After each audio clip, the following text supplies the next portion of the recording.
The Tragedy of Hamlet, Prince of Denmark, by William Shakespeare. Act 1, Scene 1. Elsinore, a platform before the castle. Francisco at his post. Enter to him Bernardo. Who's there? Nay, answer me. Stand and unfold yourself. Long live the king. Bernardo? He. You come most carefully upon your hour. 'Tis now struck 12. Get thee to bed, Francisco. For this relief, much thanks. 'Tis bitter cold, and I am sick at heart. Have you had quiet guard? Not a mouse stirring. Well, good night. If you do meet Horatio and Marcellus, the rivals of my watch, bid them make haste. I think I hear them. Stand, ho! Who's there? Enter Horatio and Marcellus. Friends to this ground. And liegemen to the Dane. Give you good night. O farewell, honest soldier. Who hath relieved you? Bernardo has my place. Give you good night. Exit Francisco. Holla, Bernardo. Say, what, is Horatio there? A piece of him. Welcome, Horatio. Welcome, good Marcellus. What, has this thing appeared again to-night? I have seen nothing. Horatio says 'tis but our fantasy, and will not let belief take hold of him touching this dreaded sight twice seen of us. Therefore I have entreated him along with us to watch the minutes of this night, that if again this apparition come, he may approve our eyes and speak to it. Tush, tush, 'twill not appear. Sit down a while, and let us once again assail your ears that are so fortified against our story, what we 2 nights have seen. Well, sit we down, and let us hear Bernardo speak of this. Last night of all, when yon same star, that's westward from the pole, had made his course to illume that part of heaven, where now it burns, Marcellus and myself, the bell then beating one— Enter Ghost. Peace, break thee off. Look where it comes again. in the same figure, like the king that's dead. Thou art a scholar. Speak to it, Horatio. Looks it not like the king? Mark it, Horatio. Most like. It harrows me with fear and wonder. It would be spoke to. Question it, Horatio.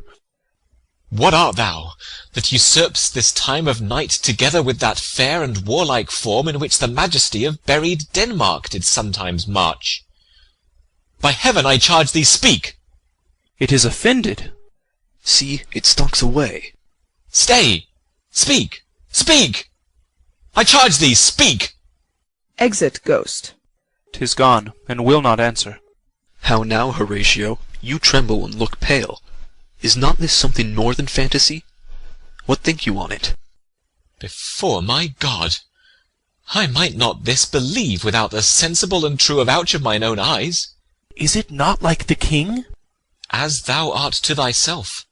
Such was the very armour he had on when he the ambitious Norway combated.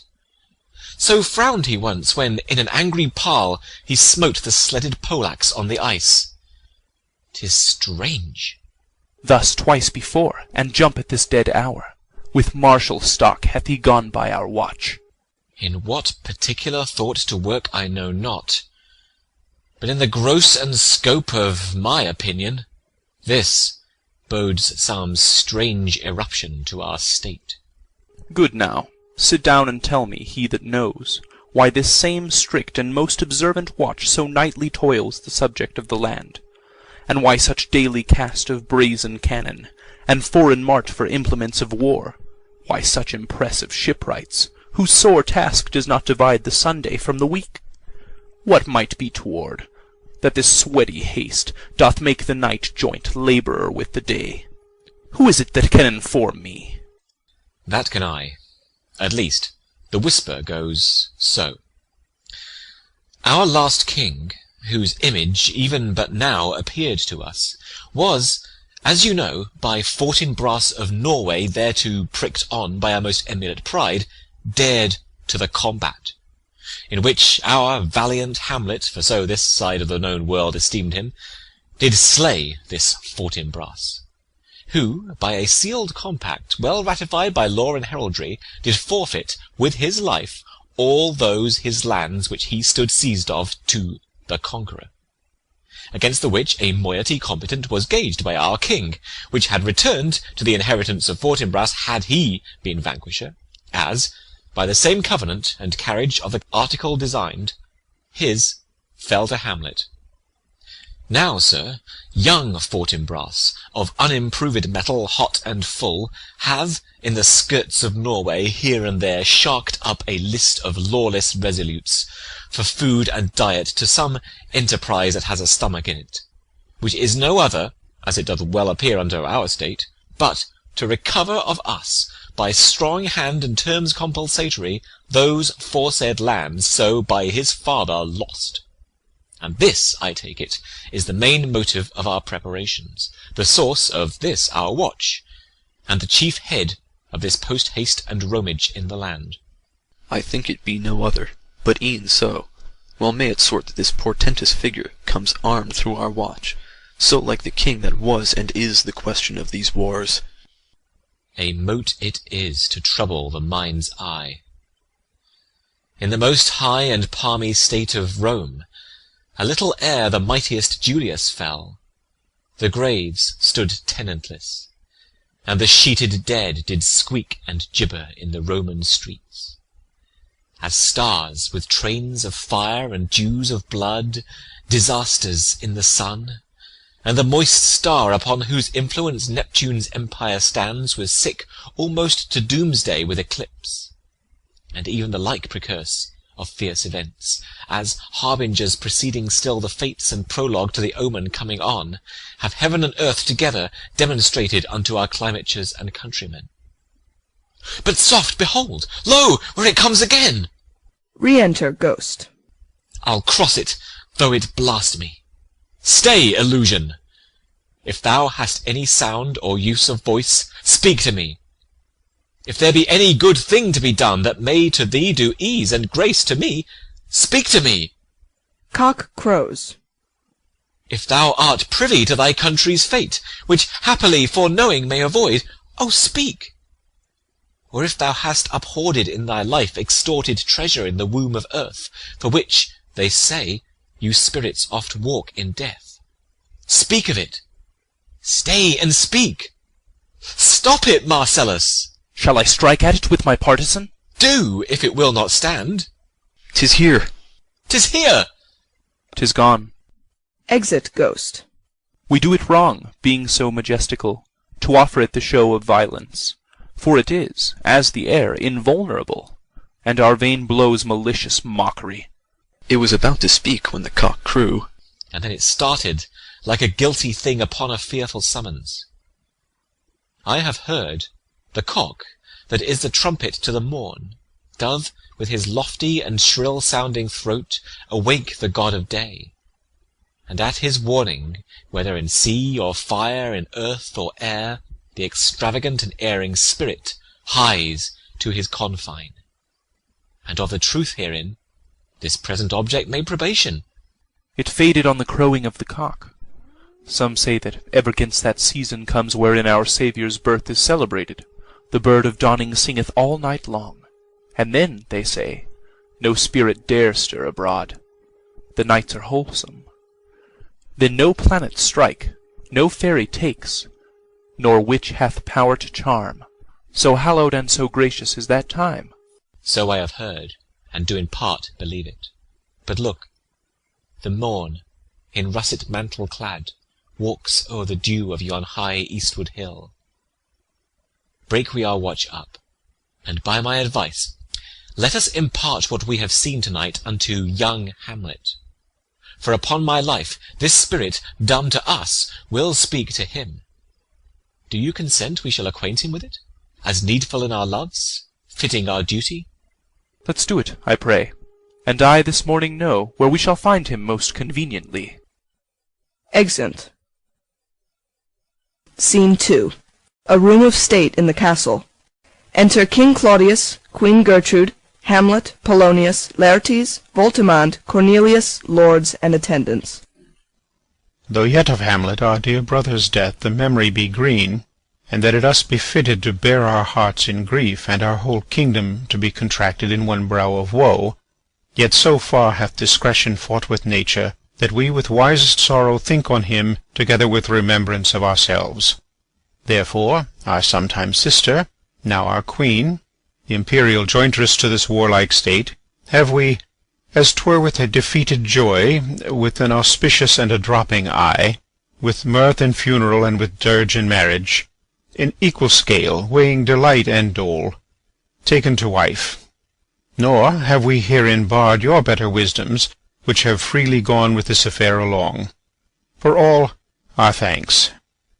Now follows that you know young Fortinbras, holding a weak supposal of our worth, or thinking by our late dear brother's death our state to be disjoint and out of frame, colleagued with the dream of his advantage, he hath not failed to pester us with message, importing the surrender of those lands lost by his father, with all bonds of law, to our most valiant brother. So much for him. Now for ourself, and for this time of meeting, this much the business is. We have here writ to Norway, uncle of young Fortinbras, who, impotent and bedrid, scarcely hears of this his nephew's purpose, to suppress his further gate herein, in that the levies, the lists and full proportions are all made out of his subject, and we here dispatch you, good Cornelius, and you, Voltimand, for bearers of this greeting to old Norway, giving to you no further personal power to business with the king, more than the scope of these delated articles allow. Farewell, and let your haste command your duty. In that and all things we show our duty. We doubt it nothing. Heartily farewell. Exeunt Voltimand and Cornelius. And now, Laertes, what's the news with you? You told us of some suit. What is't, Laertes? You cannot speak of reason to the Dane and loose your voice. What wouldst thou beg, Laertes? That shall not be my offer, not thy asking. The head is not more native to the heart, the hand more instrumental to the mouth, than is the throne of Denmark to thy father. What wouldst thou have, Laertes? Your leave and favour to return to France, from whence, though willingly I came to Denmark, to show my duty in your coronation, yet now I must confess, that duty done, my thoughts and wishes bend again toward France, and bow them to your gracious leave and pardon. Have you your father's leave? What says Polonius?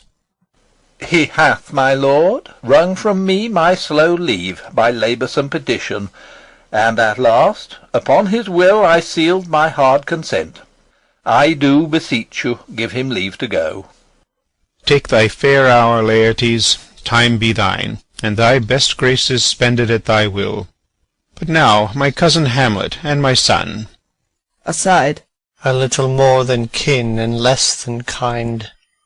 How is it that the clouds still hang on you? Not so, my lord. I am too much i' the sun. Good Hamlet, cast thy nighted colour off, and let thine eye look like a friend on Denmark. Do not for ever with thy veiled lids seek for thy noble father in the dust. Thou knowest 'tis common. All that lives must die, passing through nature to eternity. Ay, madam, it is common. If it be, why seems it so particular with thee? Seems, madam. Nay, it is. I know not seems. 'Tis not alone my inky cloak, good mother, nor customary suits of solemn black, nor windy suspiration of forced breath, no, nor the fruitful river in the eye, nor the dejected haviour of the visage, together with all forms, moods, shapes of grief that can denote me truly. These indeed seem, for they are actions that a man might play. But I have that within which passeth show, these but the trappings and the suits of woe. 'Tis sweet and commendable in your nature, Hamlet, to give these mourning duties to your father. But you must know, your father lost a father, that father lost his, and the survivor bound in filial obligation for some term to do obsequious sorrow. But to persever in obstinate condolement is a course of impious stubbornness. 'Tis unmanly grief. It shows a will most incorrect to heaven, a heart unfortified, a mind impatient, an understanding simple and unschooled. For what we know must be, and is as common as any, the most vulgar thing to sense, Why should we in our peevish opposition take it to heart? Fie! 'Tis a fault to heaven, a fault against the dead, a fault to nature, to reason most absurd, whose common theme is death of fathers, and who still hath cried from the first course till he that died to-day, this must be so. We pray you, throw to earth this unprevailing woe, and think of us as of a father. For let the world take note, you are the most immediate to our throne, and with no less nobility of love than that which dearest father bears his son do I impart toward you.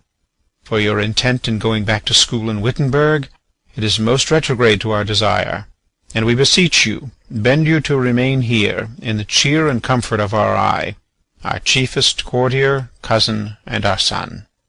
Let not thy mother lose her prayers, Hamlet. I pray thee, stay with us. Go not to Wittenberg.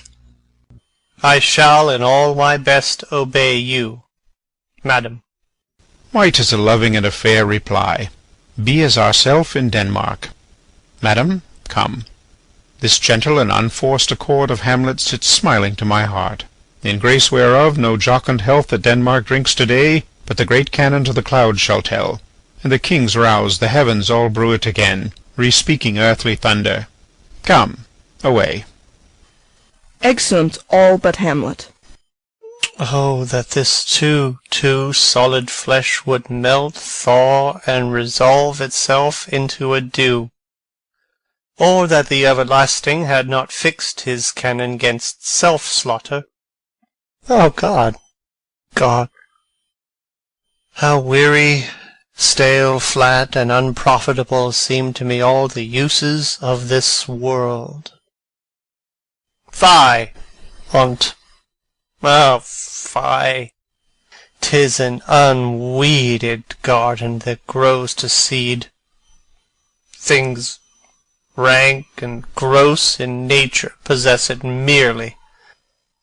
That it should come to this, but 2 months dead, nay, not so much, not 2, so excellent a king that was to this Hyperion to a satyr, so loving to my mother that he might not beteem the winds of heaven visit her face too roughly.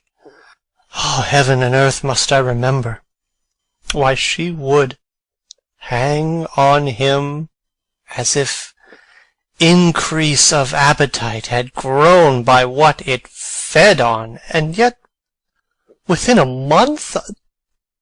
Let me not think on't. Frailty, thy name is woman. A little month, or ere those shoes were old with which she followed my poor father's body like Niobe, all tears. Why, even she, oh God! A beast that once discourse of reason would have mourned longer, married with my uncle, my father's brother, but no more like my father than I to Hercules, within a month, ere yet the salt of most unrighteous tears had left the flushing in her galled eye, she married. O most wicked speed, to post with such dexterity to incestuous sheets!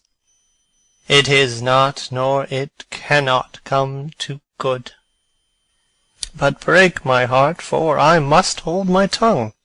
Enter Horatio, Marcellus, and Bernardo. Hail to your lordship! I am glad to see you well. Horatio, or I do forget myself. The same, my lord, and your poor servant ever. Sir, my good friend, I'll change that name with you. And what make you from Wittenberg, Horatio? Marcellus? My good lord. I am very glad to see you. Good evening, sir. But what, in faith, make you from Wittenberg? A truant disposition, good my lord. I would not hear your enemy say so, nor shall you do mine ear that violence. to make a truster of your own report against yourself. I know you are no truant. But what is your affair in Elsinore? We'll teach you to drink deep ere you depart. My lord, I came to see your father's funeral. I pray thee do not mock me, fellow student.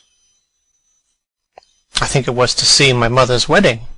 Indeed, my lord, it followed hard upon. Thrift! Thrift, Horatio. The funeral baked meats did coldly furnish forth the marriage tables.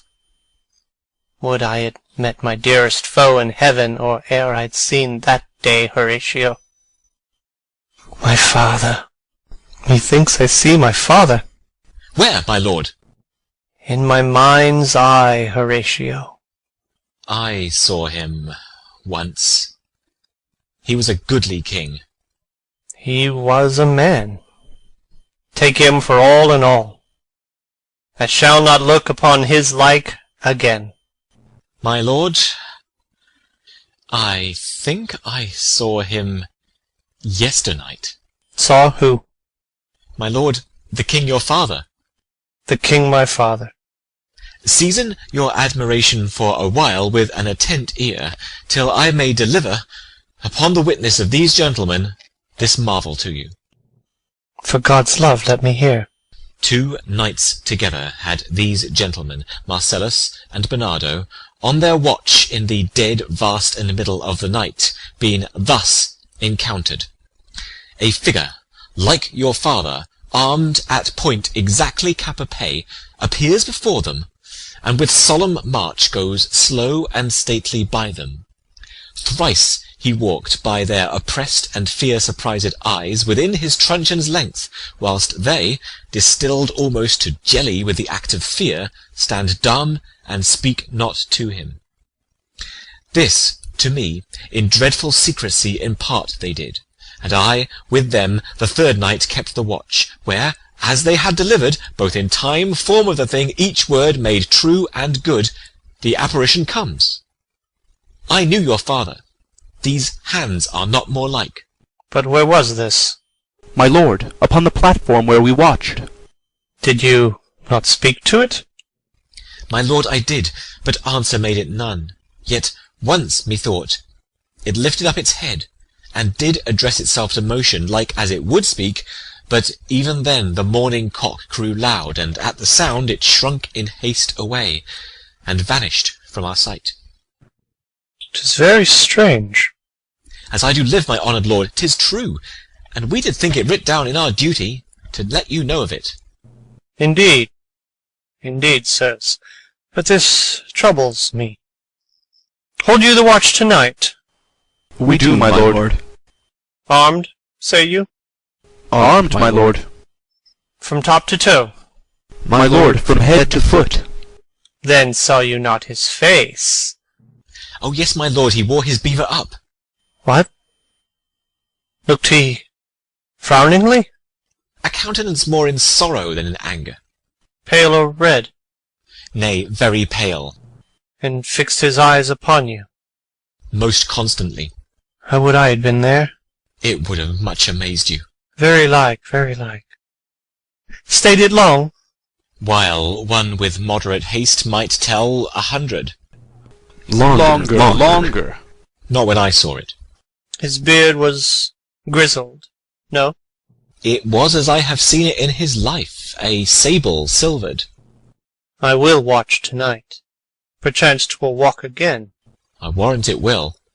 If it assume my noble father's person, I'll speak to it, though hell itself should gape and bid me hold my peace. I pray you all, if you have hitherto concealed this sight, let it be tenable in your silence still.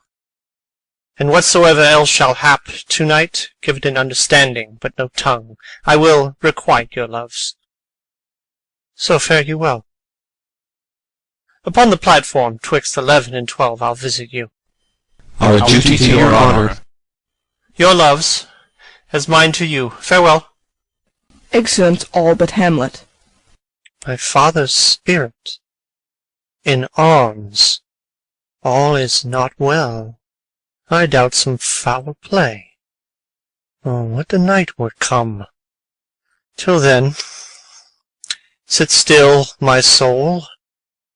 Foul deeds will rise, though all the earth o'erwhelm them, to men's eyes. Exit. Scene 3. A room in Polonius's house. Enter Laertes and Ophelia. My necessaries are embarked. Farewell. And, sister, as the winds give benefit and convoy is assistant, do not sleep, but let me hear from you. Do you doubt that? For Hamlet and the trifling of his favour, hold it a fashion and a toy in blood, a violet in the youth of primy nature, forward, not permanent, sweet, not lasting, the perfume and suppliance of a minute, no more. No more but so? Think it no more, for nature crescent does not grow alone in thews and bulk, but as this temple waxes, the inward service of the mind and soul grows wide withal. Perhaps he loves you now, and now no soil nor cautel doth besmirch the virtue of his will, but you must fear. His greatness weighed, his will is not his own, for he himself is subject to his birth. He may not, as unvalued persons do, carve for himself, for on his choice depends the safety and health of this whole state, and therefore must his choice be circumscribed unto the voice and yielding of that body whereof he is the head. Then, if he says he loves you, it fits your wisdom so far to believe it, as he in his particular act and place may give his saying deed, which is no further than the main voice of Denmark goes with all. Then weigh what loss your honour may sustain, if with too credent ear you list his songs, or lose your heart, or your chaste treasure open to his unmastered importunity. Fear it, Ophelia, fear it, my dear sister, and keep you in the rear of your affection, out of the shot and danger of desire. The chariest maid is prodigal enough, if she unmask her beauty to the moon. Virtue itself scapes not calumnious strokes. The canker galls the infants of the spring, too oft before their buttons be disclosed, and in the morn and liquid dew of youth contagious blasphements are most imminent. Be wary, then. Best safety lies in fear. Youth to itself rebels, though none else near.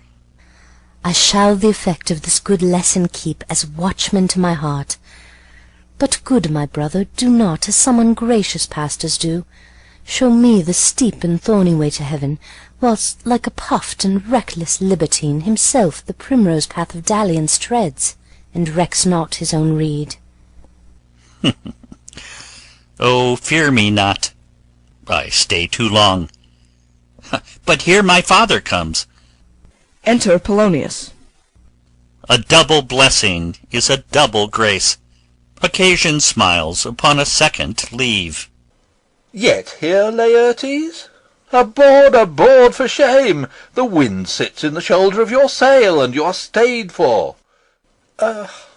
There, my blessing with thee, and these few precepts in thy memory. Look thou character, give thy thoughts no tongue, nor any unproportioned thought his act. Be thou familiar, but by no means vulgar. Those friends thou hast, and their adoption tried, grapple them unto thy soul with hoops of steel, but do not dull thy palm with entertainment of each new-hatched unfledged comrade. Beware of entrance to a quarrel, but being in, bear that the opposed may beware of thee. Give every man thine ear, but few thy voice.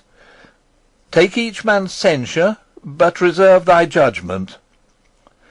Costly thy habit as thy purse can buy, but not expressed in fancy, rich, not gaudy. For the apparel oft proclaims the man, and they in France of the best rank and station are most select and generous, chief in that. Neither a borrower nor a lender be, for loan oft loses both itself and friend, and borrowing dulls the edge of husbandry. This above all, to thine own self be true, and it must follow as the night the day, thou canst not then be false to any man. Farewell. My blessing season this in thee. Most humbly do I take my leave, my lord. The time invites you. Go, your servants tend. Farewell, Ophelia, and remember well what I have said to you. 'Tis in my memory locked, and you yourself shall keep the key of it. Farewell. Exit Laertes. What is't, Ophelia, he hath said to you? So please you, something touching the Lord Hamlet. Marry, well bethought. 'Tis told me he hath very oft of late given private time to you, and you yourself have of your audience been most free and bounteous. If it be so, as so 'tis put to me, and that in way of caution, I must tell you, you do not understand yourself so clearly as it behoves my daughter and your honour. What is between you? Give me up the truth. He hath, my lord, of late made many tenders of his affection to me. Affection? Pooh! You speak like a green girl, unsifted in such perilous circumstance. Do you believe his tenders, as you call them? I do not know, my lord, what I should think. Marry, I will teach you. Think yourself a baby that you tend these tenders for true pay, which are not sterling. Tender yourself more dearly, or, not to crack the wind of the poor phrase running it thus, you'll tender me a fool. My lord, he hath importuned me with love in honourable fashion. Ay, fashion you may call it. Go to, go to. And hath given countenance to his speech, my lord, with almost all the holy vows of heaven. Ay, springs to catch woodcocks. I do know when the blood burns, how prodigal the soul lends the tongue vows. These blazes, daughter, giving more light than heat, extinct in both, even in their promise as it is a-making, you must not take for fire. From this time be somewhat scanter of your maiden presence. Set your entreatments at a higher rate than a command to parley. For Lord Hamlet, believe so much in him, that he is young, and with a larger tether may he walk than may be given you. In few, Ophelia, do not believe his vows, for they are brokers not of that dye which their investments show, but mere implorators of unholy suits, breathing like sanctified and pious bawds, the better to beguile. This is for all. I would not, in plain terms, from this time forth, have you so slander any moment leisure as to give words or talk with the Lord Hamlet.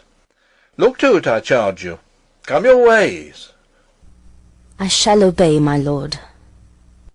Exeunt. Scene 4. The platform. Enter Hamlet, Horatio, and Marcellus. The air bites shrewdly. It is very cold. It is a nipping and an eager air. What hour now? I think it lacks of 12. No, it is struck. Indeed? I heard it not. Then it draws near the season wherein this spirit held his wont to walk. A flourish of trumpets and ordnance shot off within. What does this mean, my lord? The king doth wake to-night, and takes his rouse. keeps wassail, and the swaggering upspring reels. And as he drains his draughts of Rhenish down, the kettle drum and trumpet thus bray out the triumph of his pledge. Is it a custom? Ay, marry, is't. But to my mind, though I am native here, and to the manner born, it is a custom more honoured in the breach than the observance. This heavy-headed revel east and west makes us traduced and taxed of other nations. They cleap us drunkards, and with swinish phrase soil our addition. And indeed it takes from our achievements, though performed at height, the pith and marrow of our attribute. So oft it chances in particular men, that for some vicious mole of nature in them, as in their birth, wherein they are not guilty, since nature cannot choose his origin, by the o'ergrowth of some complexion, oft breaking down the pales and forts of reason, or by some habit that too much o'erleavens the form of plausive manners, that these men, carrying, I say, the stamp of one defect, being nature's livery or fortune's star, their virtues else, be they as pure as grace, as infinite as man may undergo, shall in the general censure take corruption from that particular fault. The dram of eel doth all the noble substance of a doubt to his own scandal. Look, my lord, it comes! Enter Ghost. Angels and ministers of grace defend us. Be thou a spirit of health or goblin damned, bring with thee airs from heaven or blast from hell. Be thy intents wicked or charitable, thou comest in such a questionable shape that I'll speak to thee. I'll call thee Hamlet, King, Father, Royal Dane, oh, answer me! Let me not burst in ignorance, but tell why thy canonized bones, hearsed in death, have burst their cerements. Why the sepulchre, wherein we saw thee quietly inurned, hath oped his ponderous and marble jaws to cast thee up again. What may this mean, that thou, dead corse, again in complete steel revisitest thus the glimpses of the moon, making night hideous, and we fools of nature so horridly to shake our disposition with thoughts beyond the reaches of our souls? Say, why is this? Wherefore? What should we do? Ghost beckons Hamlet. It beckons you to go away with it, as if it some impartment did desire to you alone.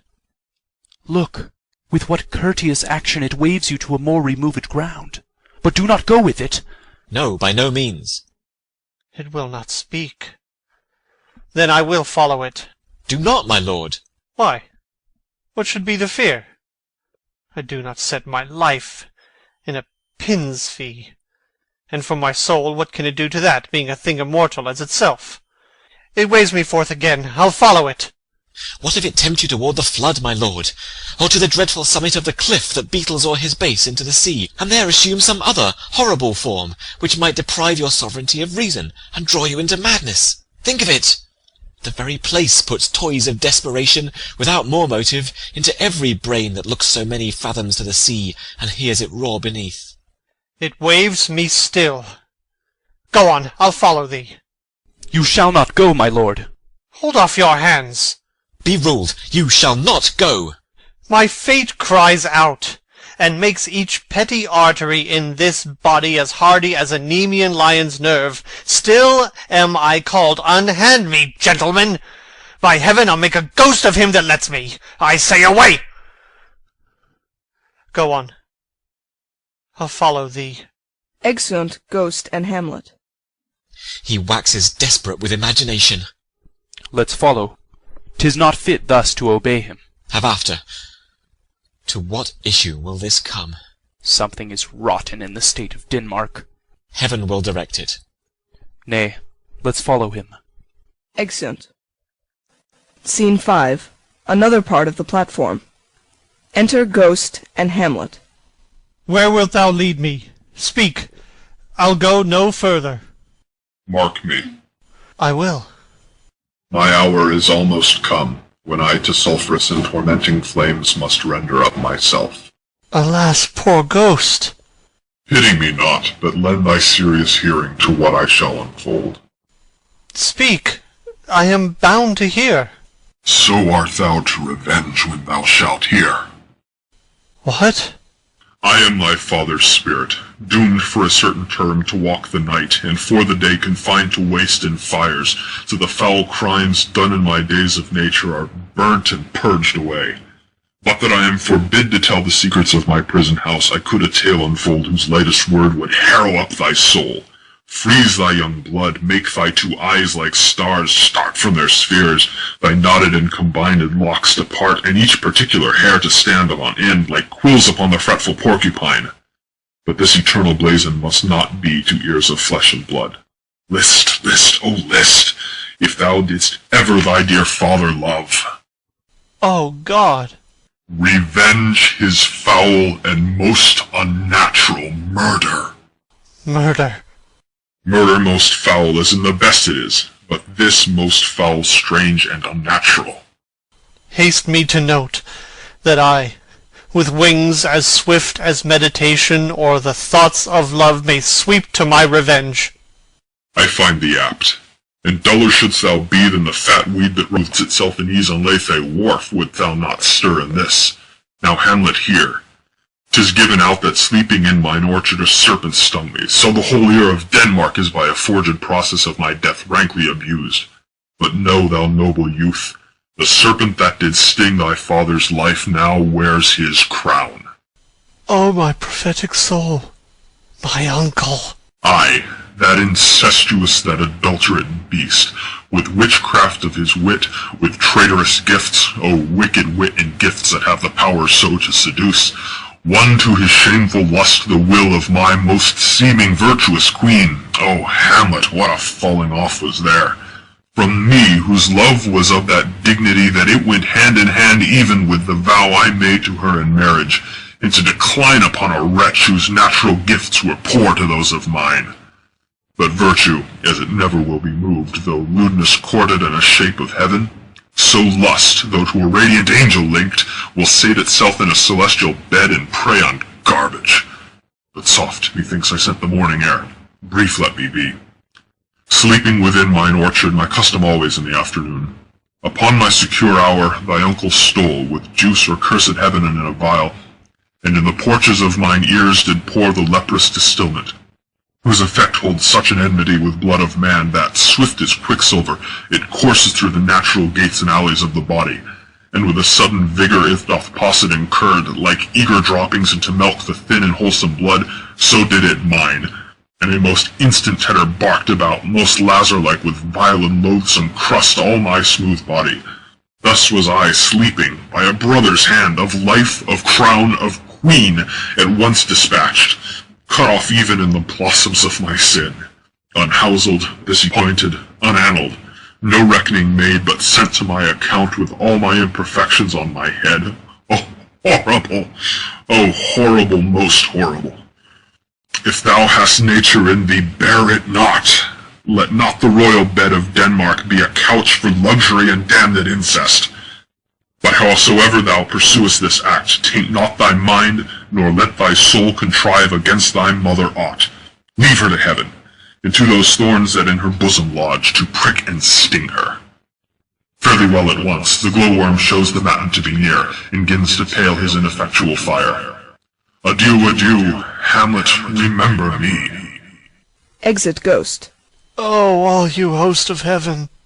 Oh, earth! What else? Then shall I couple hell? Oh, fie! Hold my heart, and you, my sinews, grow not instant old, but bear me stiffly up. Remember thee, Ay, thou poor ghost, while memory holds a seat in this distracted globe, remember thee! Yea, from the table of my memory I'll wipe away all trivial fond records, all saws of books, all forms, all pressures past that youth and observation copied there, and thy commandment all alone shall live within the book and volume of my brain, unmixed with baser matter. Yes, by heaven! O most pernicious woman! O villain! Villain, smiling, damned villain! My table's meat it is, I set it down, that one may smile and be a villain. At least I am sure it may be so in Denmark. Writing. So, uncle, there you are. Now to my word. It is adieu, adieu, remember me. I have sworn. Within. My lord, my lord!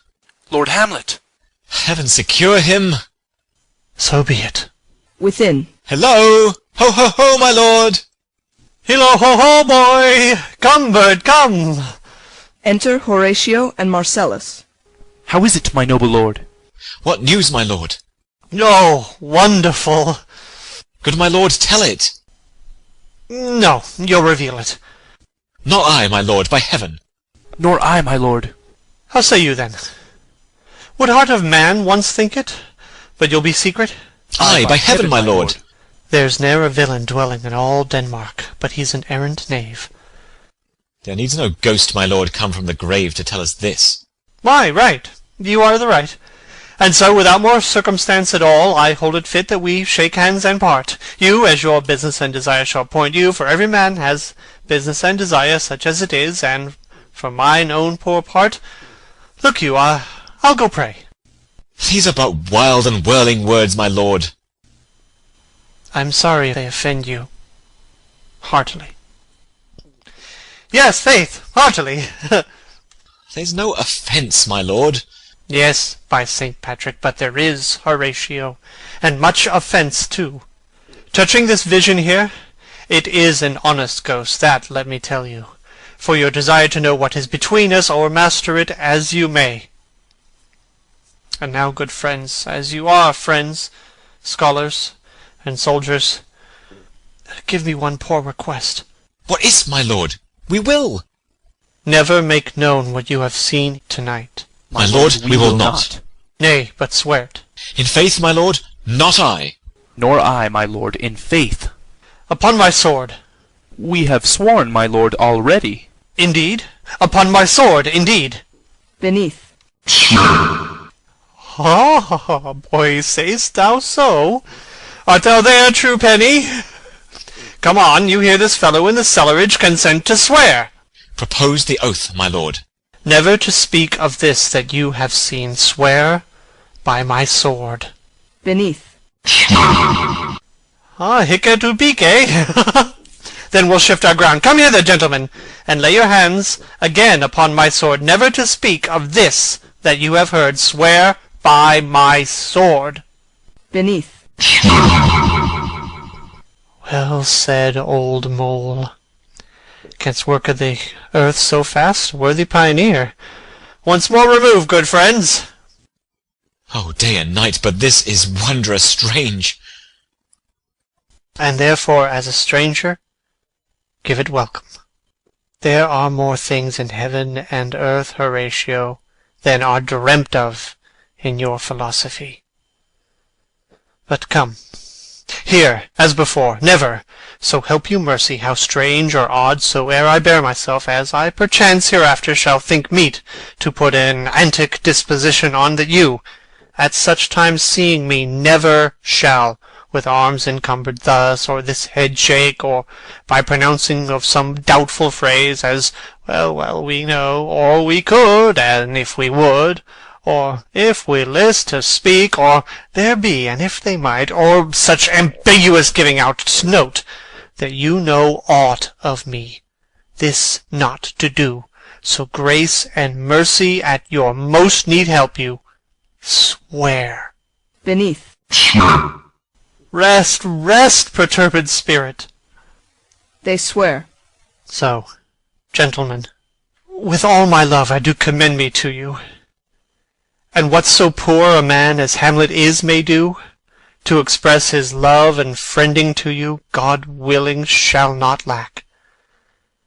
Let us go in together, and still your fingers on your lips, I pray. The time is out of joint.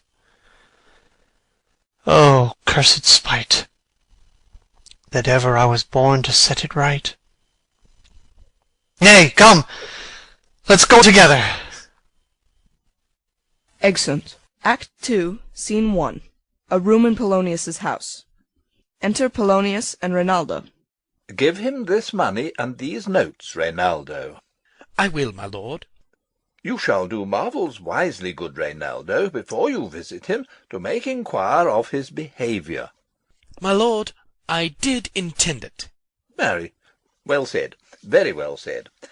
Look you, sir, inquire me first what Danskers are in Paris, and how, and who, what means, and where they keep, what company, at what expense, and finding by this encompassment and drift of question that they do know my son, come you more nearer than your particular demands will touch it. Take you, as 'twere, some distant knowledge of him, as thus: I know his father and his friends, and in part him. Do you mark this, Reynaldo? Ay, very well, my lord. And in part him, but you may say, not well, but if be he, I mean he's very wild, addicted, so and so, and there put on him what forgeries you please. Marry, none so rank as may dishonour him, take heed of that, but, sir, such wanton, wild, and usual slips, as are companions noted and most known to youth and liberty. As gaming, my lord. Ay, or drinking, fencing, swearing, quarrelling, drabbing, you may go so far. My lord, that would dishonour him. Faith, no, as you may season it in the charge, you must not put another scandal on him, that he is open to incontinency, that's not my meaning, but breathe his faults so quaintly that they may seem the taints of liberty, the flash and outbreak of a fiery mind, a savageness in unreclaimed blood, of general assault. But, my good lord... Wherefore should you do this? Ay, my lord, I would know that. Marry, sir, here's my drift, and I believe it is a fetch of warrant, you laying these slight sullies on my son, as 'twere a thing a little soiled i' the working, mark you. Your party in converse, him you would sound, having ever seen in the prenominate crimes the youth you breathe of guilty. Be assured he closes with you in this consequence, good sir, or so, or friend, or gentleman, according to the phrase or the addition of man and country. Very good, my lord. And then, sir, does what was I about to say? By the mass, I was about to say something. Where did I leave? At closes in the consequence, at friend or so, and gentleman. At closes in the consequence. Ay, marry, he closes thus. I know the gentleman. I saw him yesterday, or t'other day, or then with such, and, as you say, there was a gaming there, or Tookin's rouse, there falling out at tennis, or perchance, I saw him enter such a house of sale, videlicet a brothel, or so forth. See you now, your bait of falsehood takes this carp of truth, and thus do we of wisdom and of reach, with windlasses and with assays of bias, by indirections, find directions out. So, by my former lecture and advice, shall you, my son.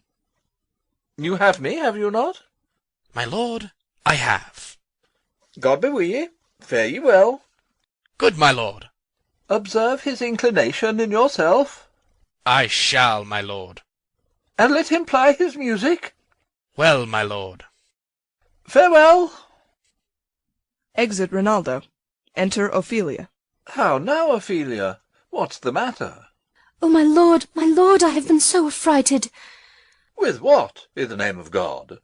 My lord, as I was sewing in my closet, Lord Hamlet, with his doublet all unbraced, no hat upon his head, his stockings fouled, ungartered, and down-gyved to his ankle, pale as his shirt, his knees knocking together, and with a look so piteous in purport as if he had been loosed out of hell, to speak of horrors, he comes before me. Mad for thy love? My lord, I do not know, but truly I do fear it. What said he? He took me by the wrist, and held me hard. Then goes he to the length of all his arm, and with his other hand thus o'er his brow, he falls to such perusal of my face as he would draw it. Long stayed he so. At last, a little shaking of mine arm, and thrice his head thus, waving up and down, he raised a sigh so piteous and profound as it did seem to shatter all his bulk and end his being. That done, he lets me go, and with his head o'er his shoulder turned, he seemed to find his way without his eyes, for out of doors he went without their helps, and to the last bended their light on me. Come, go with me. I will go seek the king. This is the very ecstasy of love, whose violent property foredoes itself, and leads the will to desperate undertakings, as oft as any passion under heaven that doth afflict our natures. I am sorry. What, have you given him any hard words of late?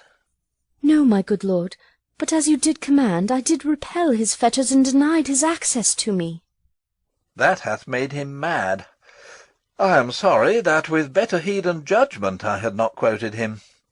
I feared he did but trifle, and meant to rack thee, but beshrew my jealousy. By heaven, it is as proper to our age to cast beyond ourselves in our opinions, as is common for the younger sort to lack discretion. Come, go we to the king. This must be known, which, being kept close, might move more grief to hide than hate to utter love. Come. Exeunt. Scene 2. A room in the castle. Enter King Claudius, Queen Gertrude, Rosencrantz, Guildenstern, and attendants. Welcome, dear Rosencrantz and Guildenstern. Moreover, that we much did long to see you, the need we have to use you did provoke our hasty sending. Something have you heard of Hamlet's transformation, so call it? Sith nor the exterior nor the inward man resembles that it was. What it should be, more than his father's death, that thus hath put him so much from the understanding of himself, I cannot dream of.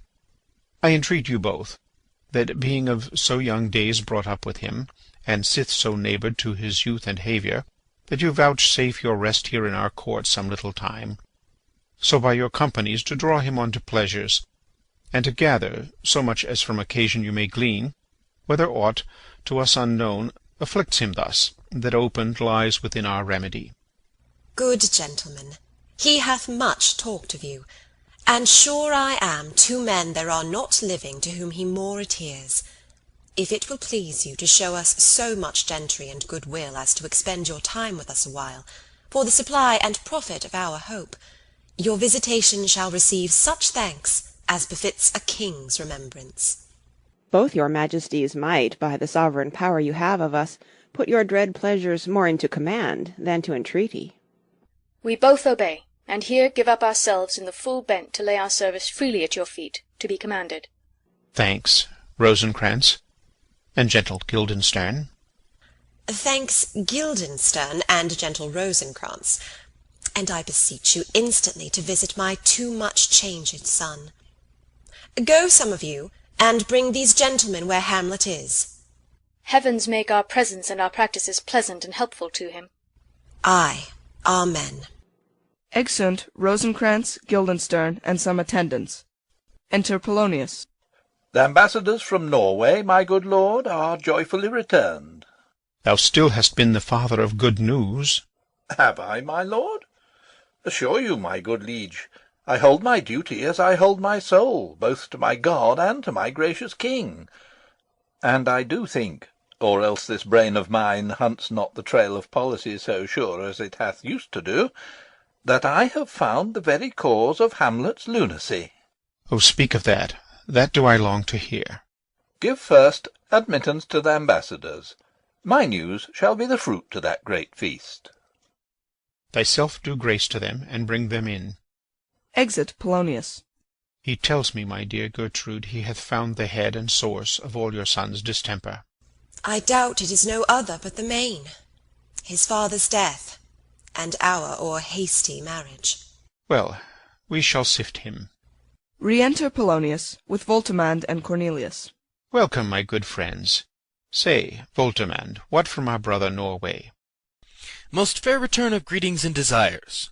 Upon our first, he sent out to suppress his nephew's levies, which to him appeared to be a preparation against the Pollock. But better looked into, he truly found it was against your highness, whereat grieved, that so his sickness, age, and impotence was falsely borne in hand, sends out arrests on Fortinbras, which he, in brief, obeys, receives rebuke from Norway, and in fine makes vow before his uncle nevermore to give the assay of arms against your majesty, whereon old Norway, overcome with joy, gives him 3,000 crowns in annual fee, and his commission to employ these soldiers, so levied as before, against the Pollock, with an entreaty, herein further shown. Giving a paper. That it might please you to give quiet pass through your dominions for this enterprise, on such regards of safety and allowance as therein are set down. It likes us well, and at our more considered time well read. Answer and think upon this business. Meantime we thank you for your well-took labour. Go to your rest, at night we'll feast together. Most welcome home. Exeunt Voltimand and Cornelius. This business is well ended. My liege and madam to expostulate, what majesty should be, what duty is, why day is day, night is night, and time is time, were nothing but to waste night, day, and time. Therefore, since brevity is the soul of wit, and tediousness the limbs and outward flourishes, I will be brief. Your noble son is mad. Mad call I it, for, to define true madness, what is't but to be nothing else but mad? But let that go. More matter with less art. Madam, I swear I use no art at all. That he is mad, 'tis true. 'Tis true, 'tis pity, and pity 'tis true. A foolish figure, but farewell it, for I will use no art. Mad, let us grant him then. And now remains that we find out the cause of this effect, or rather say the cause of this defect. For this effect defective comes by cause, thus it remains, and the remainder thus perpend. I have a daughter, have while she is mine, who in her duty and obedience, mark, hath given me this.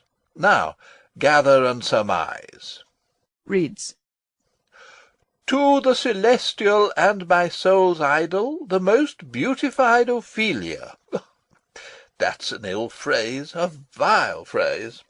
Beautified is a vile phrase, but you shall hear. Thus. Reads. In her excellent white bosom, these, etc. Came this from Hamlet to her? Good madam, stay a while, I will be faithful. Reads. Doubt thou the stars are fire? Doubt that the sun doth move? Doubt truth to be a liar?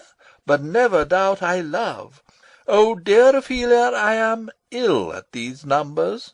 I have not art to reckon my groans, but that I love thee best. O most best, believe it, adieu.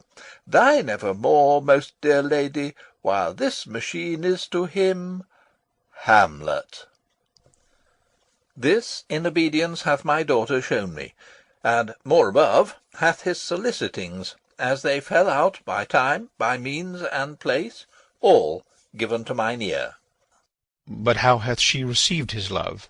What do you think of me? As of a man faithful and honourable. I would fain prove so. But what might you think, when I had seen this hot love on the wing, as I perceived it, I must tell you that, before my daughter told me, what might you, or my dear Majesty, your Queen here, think, if I had played the desk or table book, or given my heart a winking, mute and dumb, or looked upon this love with idle sight? What might you think? No, I went round to work, and my young mistress thus I did bespeak: Lord Hamlet is a prince, out of thy star, this must not be. And then I prescripts gave her, that she should lock herself from his resort, admit no messengers, receive no tokens, which done, she took the fruits of my advice, and he, repulsed, a short tale to make, fell into a sadness, then into a fast, then to a watch, thence into a weakness, thence to a lightness, and by this declension into the madness wherein now he raves, and all we mourn for. Do you think 'tis this? It may be. Very likely. Hath there been such a time, I would fain know that I have positively said 'tis so, when it proved otherwise? Not that I know. Pointing to his head and shoulder. Take this from this, if this be otherwise. If circumstances lead me, I will find where truth is hid, though it were hid indeed within the centre. How may we try it further? You know sometimes he walks for hours together here in the lobby. So he does indeed. At such a time I'll loose my daughter to him. Be you and I behind an arras then. Mark the encounter. If he love her not, and he not from his reason fallen thereon, let me be no assistant for a state, but keep a farm and cotters. We will try it. But look where sadly the poor wretch comes reading. Away, I do beseech you both away. I'll board him presently. Oh, give me leave. Exeunt King Claudius, Queen Gertrude, and attendants. Enter Hamlet, reading. How does my good Lord Hamlet? Well, God a mercy. Do you know me, my lord? Excellent well. You are a fishmonger. Not I, my lord. Then I would you were so honest a man. Honest, my lord? Ay, sir. To be honest, as this world goes, is to be one man picked out of 10,000.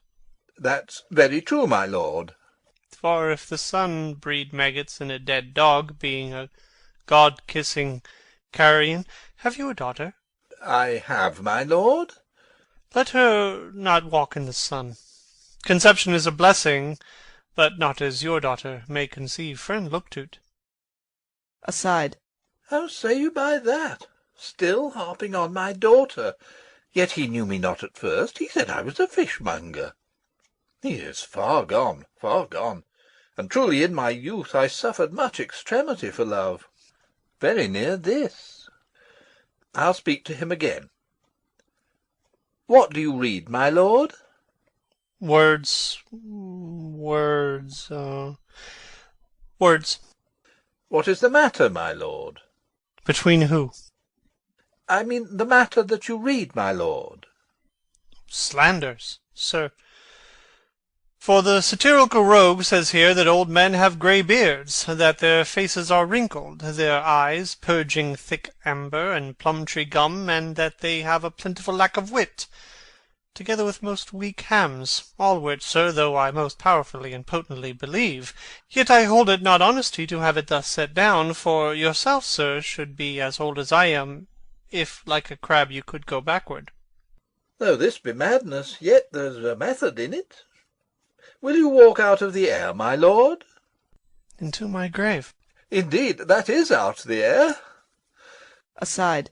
How pregnant sometimes his replies are. A happiness that often madness hits on, which reason and sanity could not so prosperously be delivered of. I will leave him, and suddenly contrive the means of meeting between him and my daughter. My honourable lord, I will most humbly take my leave of you.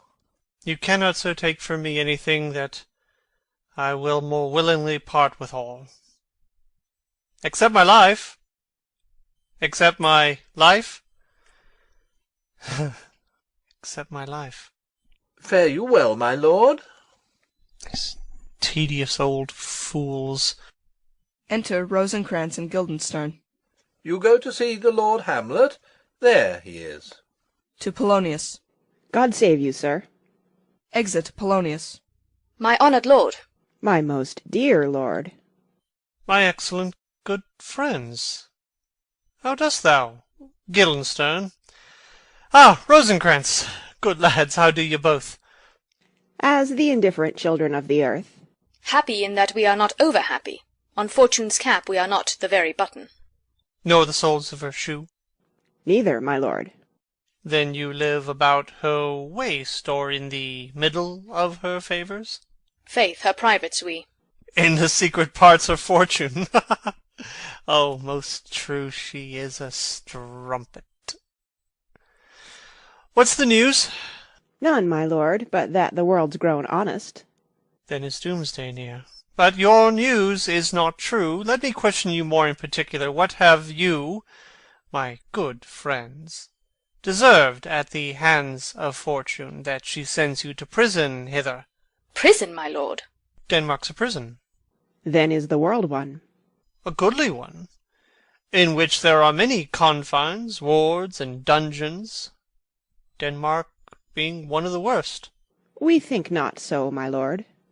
Why then 'tis none to you, for there is nothing either good or bad, but thinking makes it so. To me it is a prison. Why then your ambition makes it one. 'Tis too narrow for your mind. Oh God, I could be bounded in a nutshell, and count myself a king of infinite space, were it not that I have bad dreams. Which dreams indeed are ambition, for the very substance of the ambitious is merely the shadow of a dream. A dream itself is but a shadow. Truly, and I hold ambition of so airy and light a quality, that it is but a shadow's shadow. Then are our beggars' bodies, and our monarchs and outstretched heroes the beggars' shadows. Shall we to the court? For by my fay I cannot reason. We'll wait upon you. No such matter. I will not sort you with the rest of my servants. For to speak to you like an honest man, I am most dreadfully attended. But in the beaten way of friendship, what make you at Elsinore? To visit you, my lord. No other occasion. Beggar that I am even poor in thanks. But I thank you.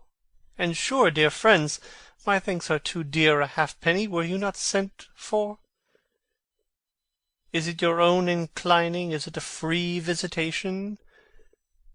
Come, deal justly with me. Come, nay, speak. What should we say, my lord? Why, anything but to the purpose. You were sent for, and there is a kind of confession in your looks which your modesties have not craft enough to colour.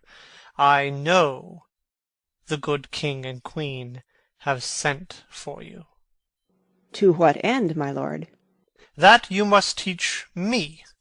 But let me conjure you, by the rights of our fellowship, by the constancy of our youth, by the obligation of our ever-preserved love, and by what more dear a better proposer could charge you withal, be even and direct with me, whether you were sent for or no. Aside to Guildenstern. What say you? Aside. Nay then, I have an eye of you. If you love me, hold not off. My lord, we were sent for. I will tell you why.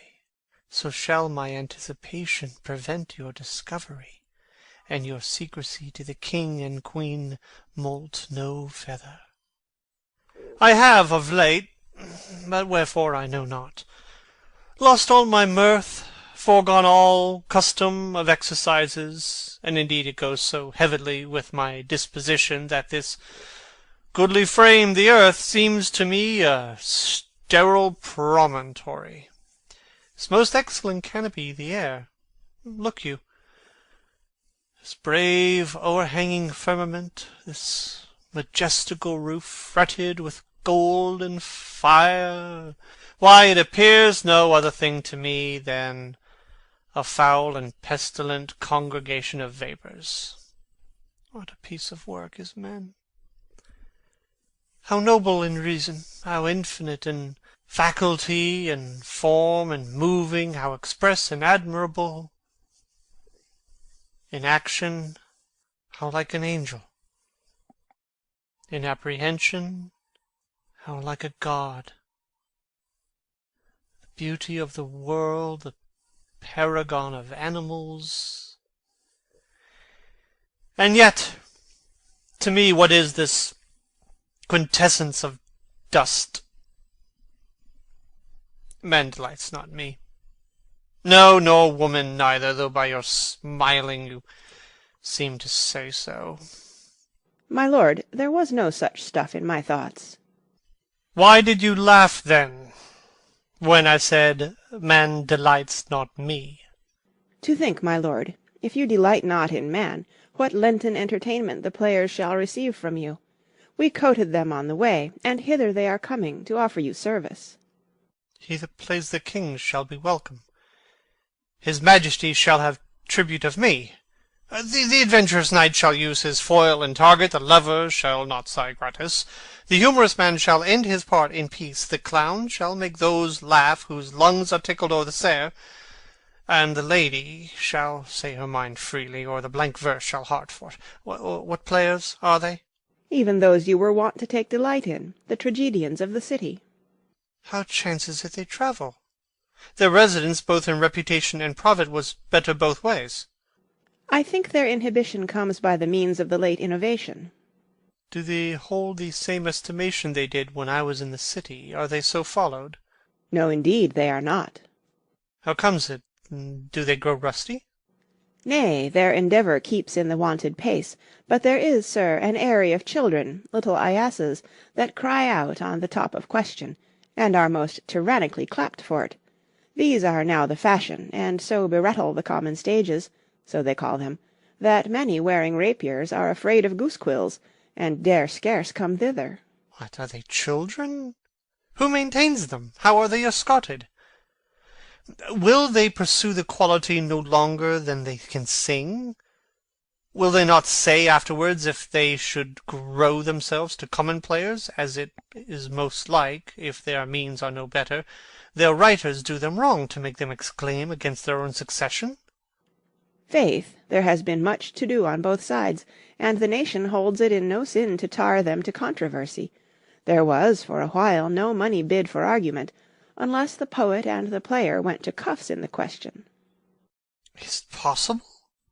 Oh, there has been much throwing about of brains. Do the boys carry it away? Ay, that they do, my lord. Hercules and his load, too. It is not very strange, for mine uncle is king of Denmark, and those that would make mows at him while my father lived give 20, 40, 50, 100 ducats apiece for his picture in little. 'Sblood, there is something more in this than natural, if philosophy could find it out. Flourish of trumpets within. There are the players. Gentlemen, you are welcome to Elsinore. Your hands come, then. The appurtenance of welcome is fashion and ceremony.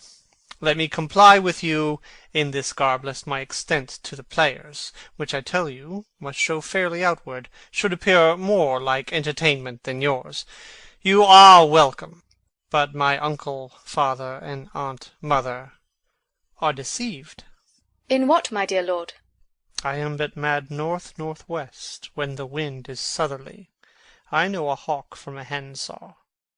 Enter Polonius. Well be with you, gentlemen. Hark you, Guildenstern, and you too, at each ear a hearer. That great baby you see there is not out of his swaddling clouts. Happily he's the second time come to them, for they say an old man is twice a child. I will prophesy he comes to tell me of the players' market. You say right, sir. Oh, Monday morning, 'twas so indeed. My lord, I have news to tell you. My lord, I have news to tell you. When Roscius was an actor in Rome... The actors are come hither, my lord. Buzz, buzz. Upon mine honour. Then came each actor on his ass. The best actors in the world, either for tragedy, comedy, history, pastoral, pastoral comical, historical pastoral, tragical historical, tragical comical, historical pastoral, scene indivisible, or poem unlimited. Seneca cannot be too heavy, nor Plautus too light. For the law of writ and the liberty, these are the only men. O Jephthah, judge of Israel, what a treasure hadst thou! What treasure had he, my lord? Why, one fair daughter, and no more, the which he loved passing well, Aside. Still on my daughter. Am I not to the right, old Jephthah? If you call me Jephthah, my lord, I have a daughter that I love passing well. Nay, that follows not. What follows then, my lord? Why, as by lot God wot, and then it came to pass, as most like it was. The first row of the pious chanson will show you more, for look where my abridgment comes. Enter 4 or 5 players. You are welcome, masters, welcome all. I am glad to see thee well. Welcome, good friends. Oh, my old friend. Thy face is Valence, since I saw thee last. Comest thou to beard me in Denmark? What, my young lady and mistress? By your ladyship is nearer to heaven than when I saw you last, by the altitude of a chopin. Pray God your voice, like a piece of uncurrent gold, be not cracked within the ring. Masters, you are welcome all. We'll e'en to it, like French falconers, fly at anything we see. We'll have a speech straight. Come, give us a taste of your quality. Come, a passionate speech. What speech, my lord? I heard thee speak a speech once, but it was never acted, or if it was, not above once. For the play, I remember, pleased not the million. 'Twas caviar to the general. But it was, as I received it, and others, whose judgment in such matters cried in the top of mine, an excellent play, well digested in scenes, set down with as much modesty as cunning. I remember one said there were no salads in the lines to make the matter savoury, nor no matter in the phrase that might indict the author of affectation, but called it an honest method, as wholesome as sweet, and by very much more handsome than fine. One speech in it I chiefly loved. 'Twas Aeneas' tale to Dido, and thereabout of it, especially where he speaks of Priam's slaughter. If it live in your memory, begin at this line. Let me see. The rugged Pyrrhus, like the Hyrcanian beast. No, it is not so. It begins with Pyrrhus. The rugged Pyrrhus, he whose sable's arms, black as his purpose, did the night resemble where he lay couched in the ominous horse, hath now this dread and black complexion smeared with heraldry more dismal, head to foot. Now is he total gulls, horridly tricked with blood of fathers, mothers, daughters, sons, baked and impasted with the parching streets, that lend a tyrannous and damned light to the Lord's murder, roasted in wrath and fire, and thus o'ersighs with coagulate gore, with eyes like carbuncles, the hellish Pyrrhus, old grandsire Priam, speaks. So proceed you. 'Fore God, my lord, well spoken, and with good accent and good discretion. Anon he finds him, striking too short at Greeks, his antique sword, rebellious to his arm, lies where it falls. Repugnant to command, unequalled matched, Pyrrhus at Priam drives, in rage strikes wide, but with a whiff and wind of his fell sword the unnerved father falls. Then senseless Ilium, seeming to feel this blow, with flaming top stoops to his base, and with a hideous crash takes prisoner Pyrrhus's ear. For lo, his sword, which was declining on the milky head of reverend Priam, seemed to the air to stick. So as a painted tyrant Pyrrhus stood, and like a neutral to his will and matter did nothing. But as we often see, against some storm, a silence in the heavens, the rack stands still, the bold winds speechless, and the orb below as hush as death. Anon the dreadful thunder doth rend the region. So after Pyrrhus's pause, aroused vengeance sets him new a work. And never did the Cyclops' hammers fall on Mars' armour forged for proof eterne, with less remorse than Pyrrhus' bleeding sword now falls on Priam. Out, out, thou strumpet Fortune! All you gods in general synod take away her power, break all the spokes and fellies from her wheel, and bowl the round nave down the hill of heaven as low as to the fiends. This is too long. It shall to the barbers with your beard. Prithee, say on. He's for a jig, or a tale of bawdry, or he sleeps. Say on, come to Hecuba. But who, oh, who had seen the mobled queen? The mobled queen? That's good. Mobled queen is good. Run barefoot up and down, threatening the flames with bison rheum, a clout upon that head where late the diadem stood, and for a robe about her lank and all o'erteemed loins a blanket, in the alarm of fear caught up. Who this had seen, with tongue in venom steeped, 'gainst fortune's state would treason have pronounced. But if the gods themselves did see her then, when she saw Pyrrhus make malicious sport in mincing with his sword her husband's limbs, the instant burst of clamour that she made, unless things mortal moved them not at all, would have made milch the burning eyes of heaven, and passion in the gods.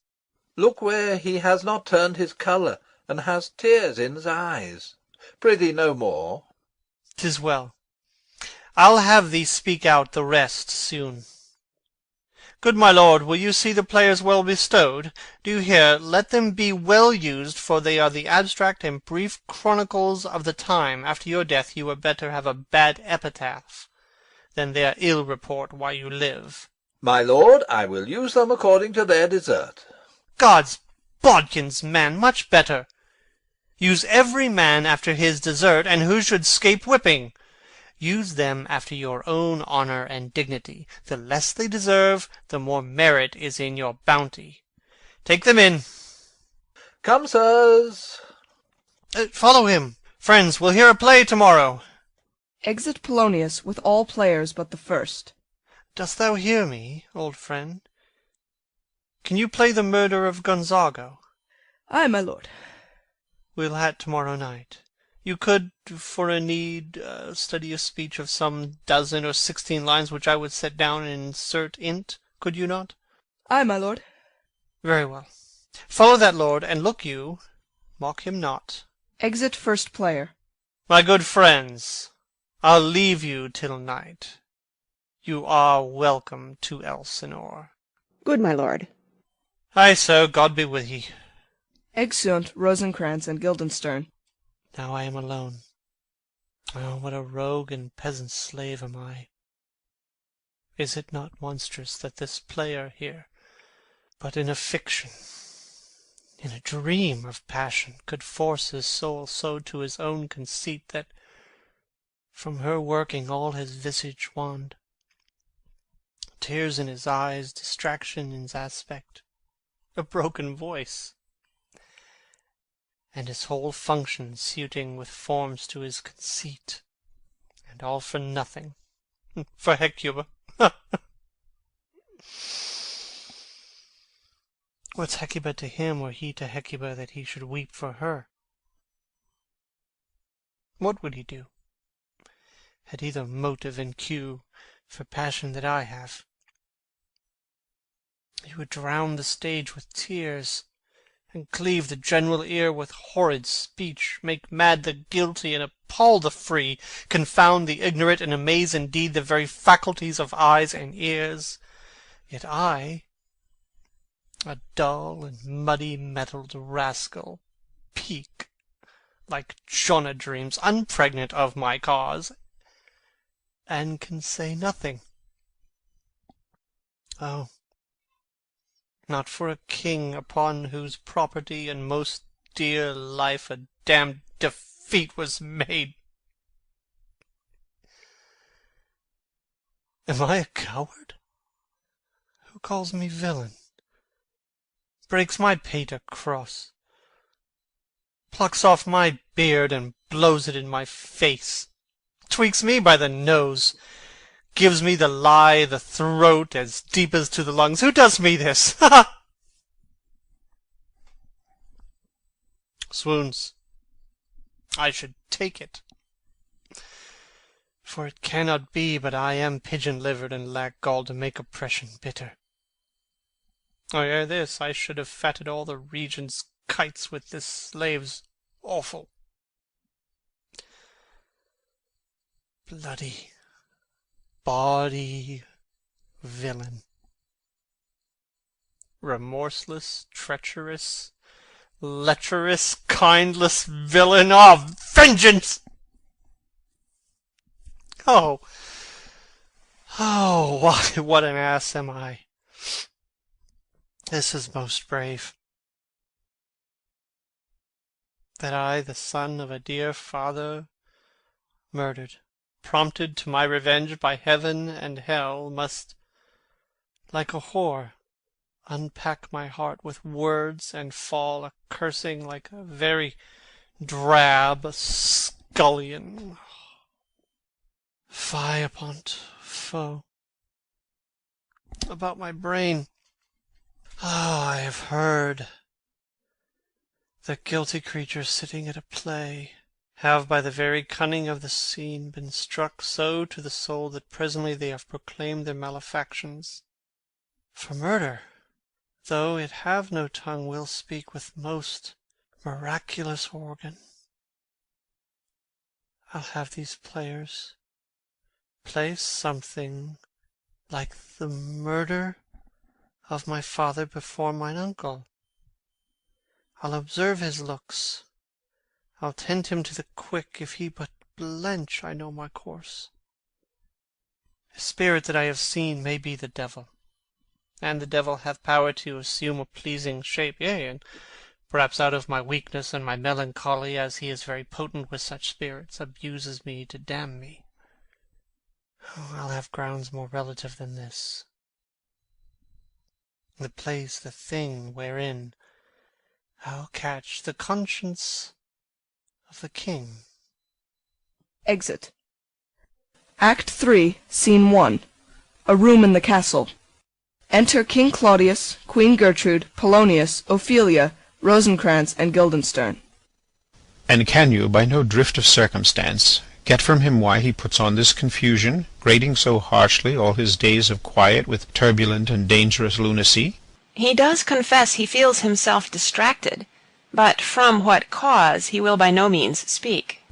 Nor do we find him forward to be sounded, but with a crafty madness keeps aloof, when we would bring him on to some confession of his true state. Did he receive you well? Most like a gentleman. But with much forcing of his disposition. Niggard of question, but of our demands, most free in his reply. Did you essay him to any pastime? Madam, it so fell out that certain players we o'erwrought on the way, of these we told him, and there did seem in him a kind of joy to hear of it. They are about the court, and, as I think, they have already ordered this night to play before him.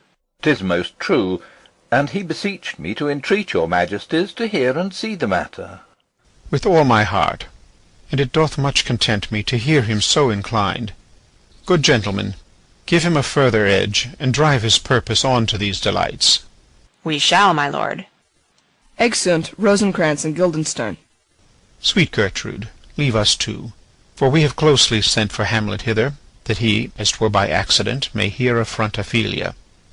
Her father and myself, lawful espials, will so bestow ourselves that, seeing, unseen, we may of their encounter frankly judge, and gather by him as he has behaved, if it be the affliction of his love or no that thus he suffers for.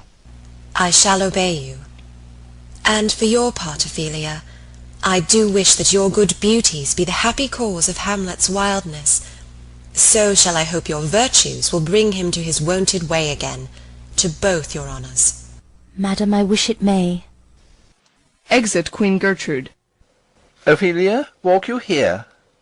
Gracious, so please you, we will bestow ourselves. To Ophelia. Read on this book, that show such an exercise may colour your loneliness.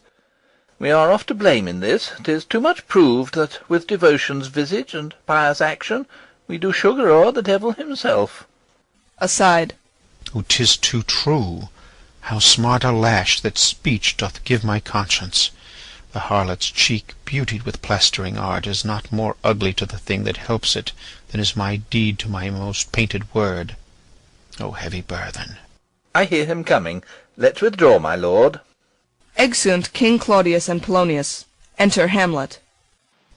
To be or not to be? That is the question. Whether 'tis nobler in the mind to suffer the slings and arrows of outrageous fortune, or to take arms against the sea of troubles, and by opposing end them. To die? to sleep. No more. And by a sleep, to say we end the heartache and the thousand natural shocks that flesh is heir to. Oh, it's a consummation devoutly to be wished. To die, to sleep, perchance to dream. Ah, there's the rub.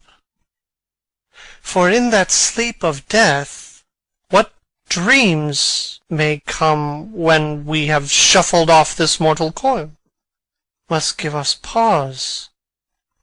There's the respect that makes calamity of so long life, for who would bear the whips and scorns of time, the oppressor's wrongs, the proud man's contumely, the pangs of despised love, the law's delay, the insolence of office, and the spurns, that patient merit of the unworthy takes, when he himself might his quietus make with a bare bodkin? Who would fardels bear to grunt and sweat under a weary life, but that the dread of something after death, the undiscovered country, from whose bourne no traveller returns, puzzles the will, and makes us rather bear those ills we have than fly to others we know not of. Thus conscience does make cowards of us all, and thus the native hue of resolution is sicklied o'er with the pale cast of thought, and enterprises of great pith and moment with this regard, their currents turn awry, and lose the name of action. Soft, you know. The fair Ophelia. Nymph, in thy orisons be all my sins remembered. Good my lord, how does your honour for this many a day? I humbly thank you. Well, well, well. My lord, I have remembrances of yours that I have longed to redeliver. I pray you now receive them. No, not I. I never gave you aught. My honoured lord, you know right well you did, and with them words of so sweet breath composed as made the things more rich. Their perfume lost, take these again, for to the noble mind rich gifts wax poor when givers prove unkind. There, my lord. Ha ha! Are you honest? My lord? Are you fair? What means your lordship? That if you be honest and fair, your honesty should admit no discourse to your beauty. Could beauty, my lord, have better commerce than with honesty? Ay, truly. For the power of beauty will sooner transform honesty from what it is to a bawd than the force of honesty can translate beauty into his likeness. This was sometime a paradox, but now the time gives it proof. I did love you once. Indeed, my lord, you made me believe so. You should not have believed me, for virtue cannot so inoculate our old stock, but we shall relish of it. I loved you not. I was the more deceived. Get thee to a nunnery. Why wouldst thou be a breeder of sinners? I am myself indifferent honest, but yet I could accuse me of such things that it were better my mother had not borne me. I am very proud, revengeful, ambitious, with more offences at my beck than I have thoughts to put them in, imagination to give them shape, or time to act them in. What should fellows such as I do, crawling between earth and heaven? We are errant knaves all, believe none of us. Go thy ways to a nunnery. Where's your father? At home, my lord. Let the doors be shut upon him, that he may play the fool nowhere but in's own house. Farewell. Oh, help him, you sweet heavens. If thou dost marry, I'll give thee this plague for thy dowry. Be thou as chaste as ice, as pure as snow, thou shalt not escape calumny. Get thee to a nunnery. Go. Farewell. Or if thou wilt needs marry, marry a fool, for wise men know well enough what monsters you make of them. To a nunnery. Go. And quickly too. Farewell. O heavenly powers, restore him. I have heard of your paintings too, well enough. God has given you one face, and you make yourselves another. You jig, you amble, and you lisp, and nickname God's creatures, and make your wantonness your ignorance. Go to, I'll no more on't, it hath made me mad. I'll say we will have no more marriages. Those that are married already, all but one, shall live. The rest shall keep as they are. To a nunnery. Go. Exit Hamlet. Oh, what a noble mind is here o'erthrown! The courtiers, soldiers, scholars, eye, tongue, sword, the expectancy and rose of the fair state, the glass of fashion, and the mould of form, the observed of all observers quite down. And I, of ladies most dejected and wretched, that sucked the honey of his music vows, now see that noble and most sovereign reason, like sweet bells jangled out of tune and harsh, that unmatched form and feature of blown youth blasted with ecstasy. Oh, woe is me! To have seen what I have seen, see what I see. Re-enter King Claudius and Polonius. Love, his affections do not that way tend, nor what he spake, though it lacked form a little, was not like madness.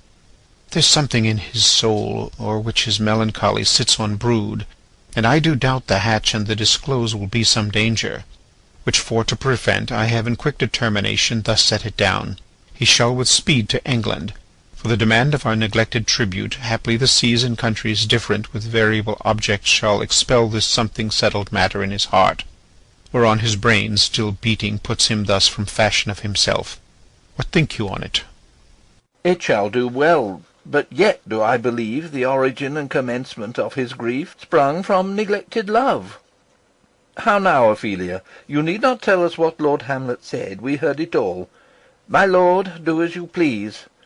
But if you hold it fit, after the play, let his queen mother all alone entreat him to show his grief. Let her be round with him, and I'll be placed, so please you, in the ear of all their conference. If she find him not, to England send him, or confine him where your wisdom best shall think. It shall be so. Madness in great ones must not unwatched go. Exeunt. Scene 2. A hall in the castle. Enter Hamlet and players. Speak the speech, I pray you, as I pronounced it to you, trippingly on the tongue. But if you mouth it, as many of your players do, I had as lief the town crier spoke my lines.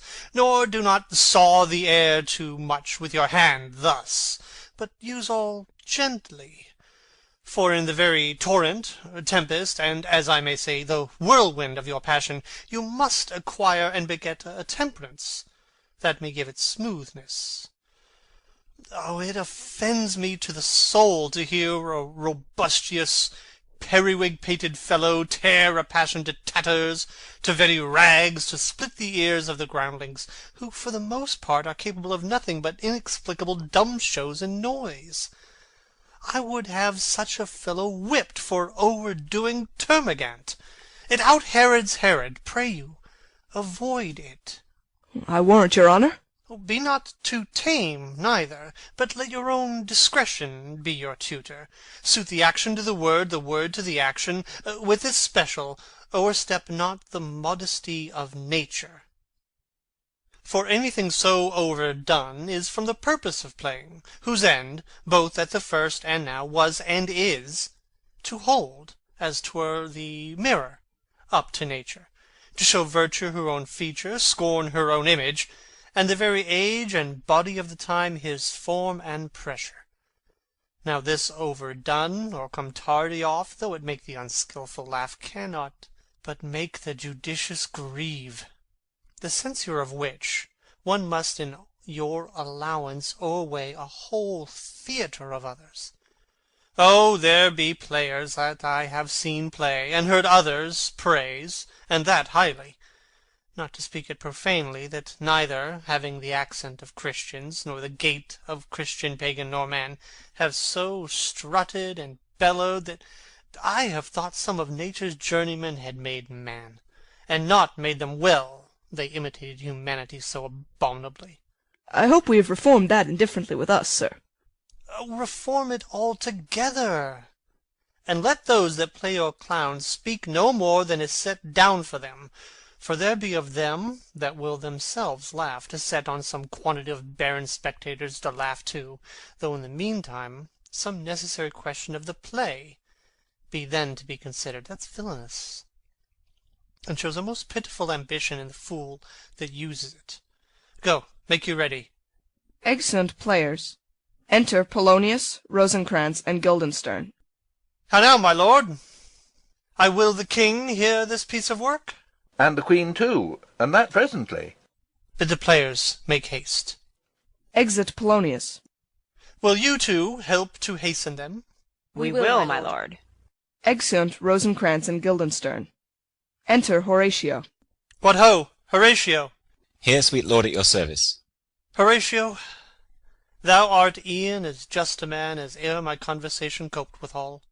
Oh, my dear lord. Nay, do not think I flatter. For what advancement may I hope from thee, that no revenue hast but thy good spirits to feed and clothe thee? Why should the poor be flattered? No, let the candied tongue lick absurd pomp, and crook the pregnant hinges of the knee, where thrift may follow fawning. Dost thou hear? Since my dear soul was mistress of her choice, and could of men distinguish, her election hath sealed thee for herself. For thou hast been as one, in suffering all, that suffers nothing. A man that fortune's buffets and rewards hast ta'en with equal thanks, and blessed are those whose blood and judgment are so well commingled, that they are not a pipe for fortune's finger to sound what stop she please. Give me that man that is not passion's slave, and I will wear him in my heart's core, ay, in my heart of heart, as I do thee. There's something too much of this. There is a play to-night before the king. One scene of it comes near the circumstance which I have told thee of my father's death. I prithee, when thou seest that act afoot, even with the very comment of thy soul, observe mine uncle. If his occulted guilt do not itself unkennel in one speech, it is a damned ghost that we have seen, and my imaginations are as foul as Vulcan's stithy. Give him heedful note, for I, mine eyes, will rivet to his face, and afterward we will both our judgments join in censure of his seeming. Well, my lord, if he steal aught the whilst this play is playing, and escape detecting, I will pay the theft. They are coming to the play. I must be idle. Get you a place. Danish March. A flourish. Enter King Claudius, Queen Gertrude, Polonius, Ophelia, Rosencrantz, Guildenstern, and others. How fares our cousin Hamlet? Excellent, i' faith. Of the chameleon's dish I eat the air. Promise crammed. You cannot feed capons so. I have nothing with this answer, Hamlet. These words are not mine. No, nor mine now. To Polonius. My lord, you once played at the university, you say? That did I, my lord, and was accounted a good actor. What did you enact? I did act Julius Caesar. I was killed i' the Capitol. Brutus killed me. It was a brute part of him to kill so capital a calf there. Be the players ready? Ay, my lord. They stay upon your patience. Come hither, my dear Hamlet. Sit by me. No, good mother. Here's metal more attractive. To King Claudius. Oh, do you mark that? Lady, shall I lie in your lap? Lying down at Ophelia's feet. No, my lord. I mean my head upon your lap. Ay, my lord. Do you think I meant country matters? I think nothing, my lord. It's a fair thought to lie between maids' legs. What is, my lord? Nothing. You are merry, my lord. Who? I? Ay, my lord. God, you're only jig-maker. What should a man do but be merry? For look you, how cheerfully my mother looks, and my father died within these 2 hours. Nay, 'tis twice 2 months, my lord. So long. Oh, nay, then let the devil wear black, for I'll have a suit of sables. Oh, heavens! Died 2 months ago and not forgotten yet. Oh, then there's hope a great man's memory might outlive his life half a year. But, by your lady, he must build churches then, or else shall he suffer not thinking on when the hobby-horse, whose epitaph is for oh, the hobby-horse is forgot. Hautboys play. The dumb show enters. Enter a king and a queen very lovingly, the queen embracing him, and he her. She kneels, and makes show of protestation unto him. He takes her up, and declines his head upon her neck, lays him down upon a bank of flowers. She, seeing him asleep, leaves him. Anon comes in a fellow, takes off his crown, kisses it, and pours poison in the king's ears, and exit. The queen returns, finds the king dead, and makes passionate action. The poisoner, with some 2 or 3 mutes, comes in again, seeming to lament with her. The dead body is carried away. The poisoner woos the queen with gifts. She seems loath and unwilling a while, but in the end accepts his love. Exeunt. What means this, my lord? Mary, this is Mitching Maleko. It means mischief. Belike this show imports the argument of the play. Enter Prologue. We shall know by this fellow. The players cannot keep counsel, they'll tell all. Will he tell us what this show meant? Ay, or any show that you'll show him. Be not you ashamed to show. He'll not shame to tell you what it means. You are not. I'll mark the play. For us and for our tragedy, here stooping to your clemency, we beg your hearing, patiently. Exit Prologue. Is this a prologue or the posy of a ring?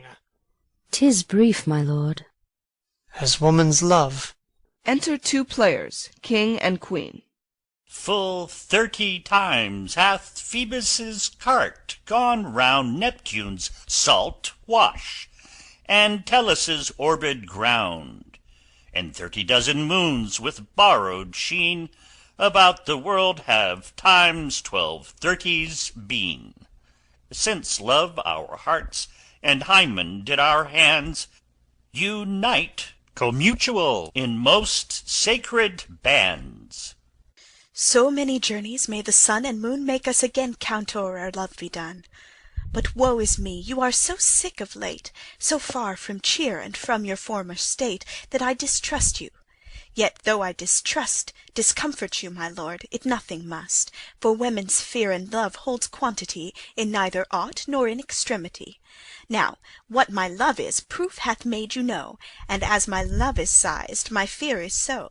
Where love is great, the littlest doubts are fear; where little fears grow great, great love grows there. Faith, I must leave thee, love, and shortly too. My operant powers their functions leave to do, and thou shalt live in this fair world behind, honoured, beloved, and haply one as kind for husband shalt thou. Oh, confound the rest! Such love must needs be treason in my breast. In second husband let me be accursed. None wed the second, but who killed the first. Aside. Wormwood. The instances that second marriage move are base respects of thrift, but none of love. A second time I kill my husband dead, when second husband kisses me in bed. I do believe you think what now you speak, but what we do determine oft we break.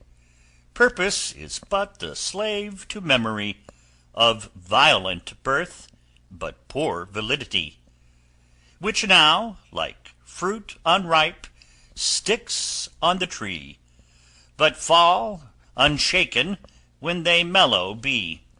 Most necessary 'tis that we forget to pay ourselves what to ourselves is debt. What to ourselves in passion we propose, the passion ending doth the purpose lose. The violence of either grief or joy their own enactures with themselves destroy. Where joy most revels, grief doth most lament. Grief joys, joy grieves on slender accident. This world is not for aye, nor 'tis not strange that even our loves should with our fortunes change. For 'tis a question left us yet to prove, whether love lead fortune, or else fortune love. The great man down, you mark his favourite flies. The poor, advanced, makes friends of enemies. And hitherto doth love on fortune tend. For who not needs shall never lack a friend. And who in want a hollow friend doth try, directly seasons him his enemy. But orderly, to end where I begun, our wills and fates do so contrary run, that our devices still are overthrown.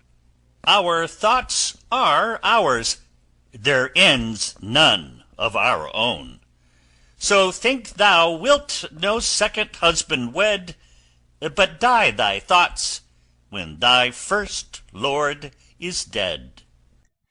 Nor earth to me give food, nor heaven light, sport and repose lock from me day and night.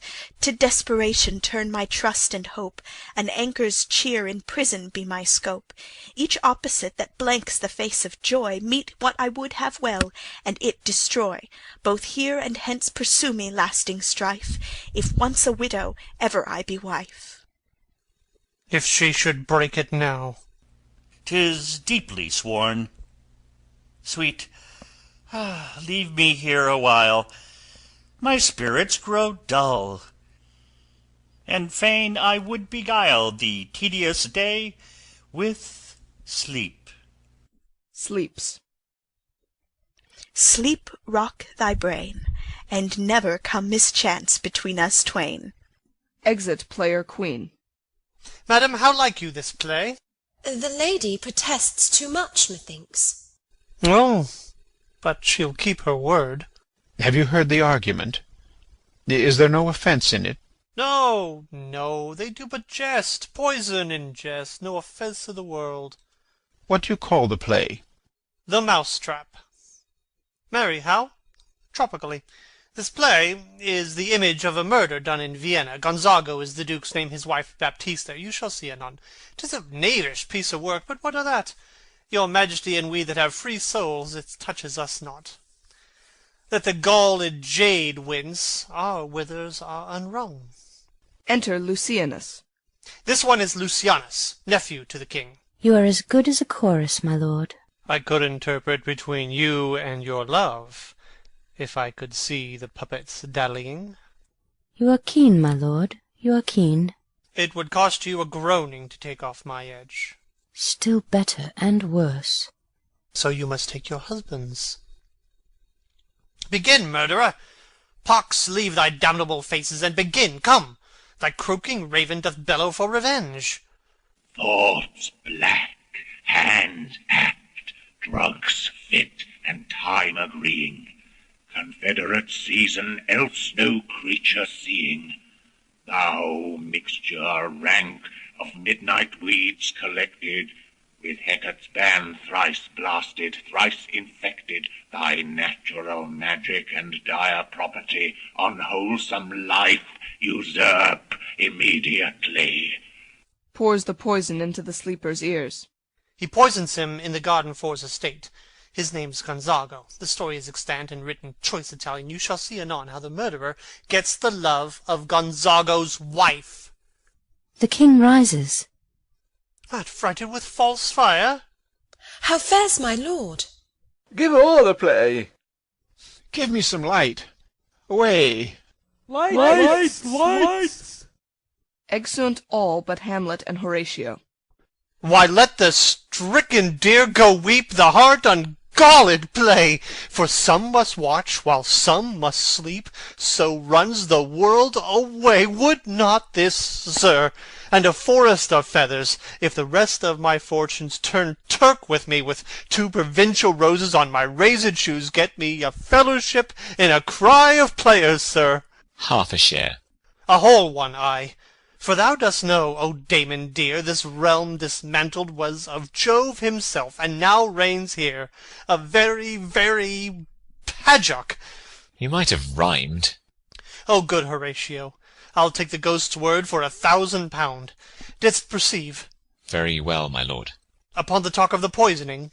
I did very well note him. No, Come, some music! Come, the recorders! For if the king like not the comedy, why then belike he likes it not, perdie. Come, some music!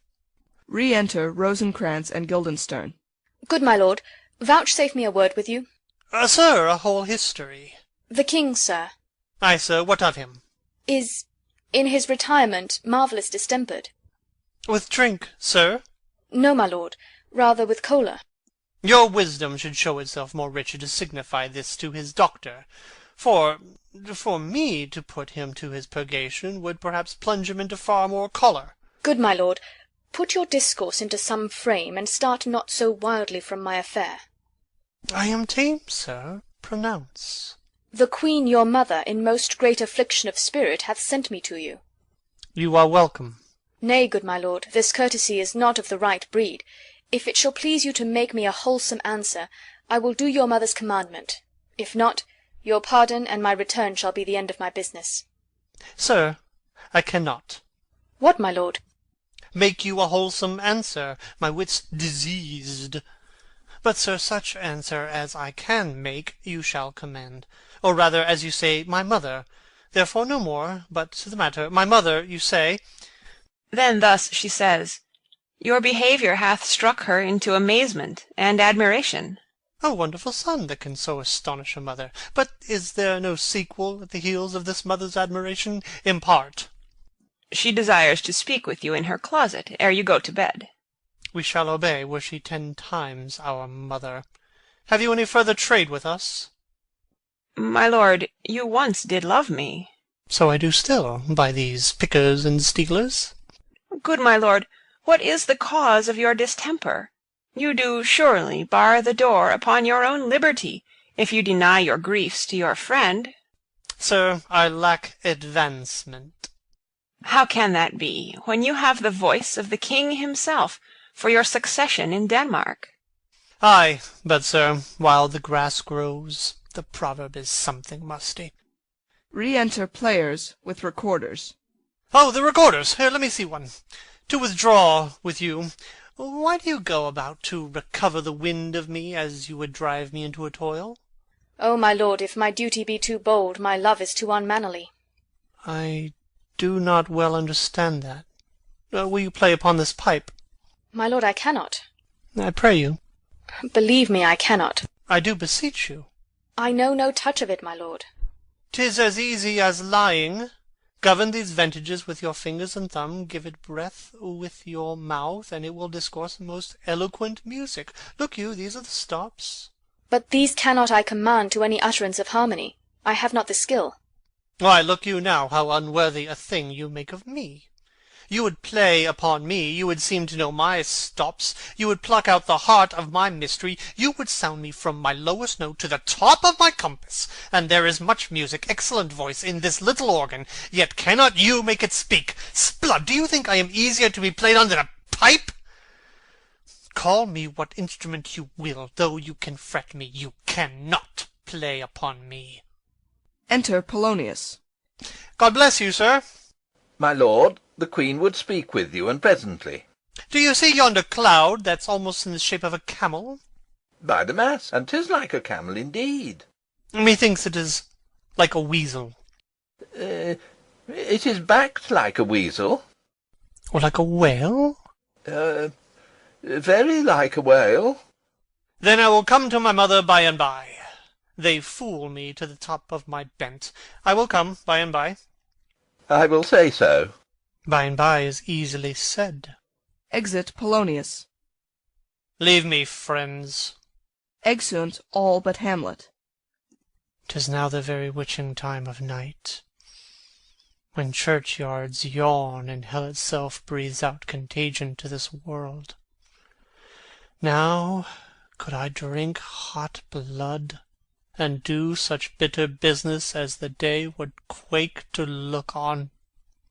Soft to my mother.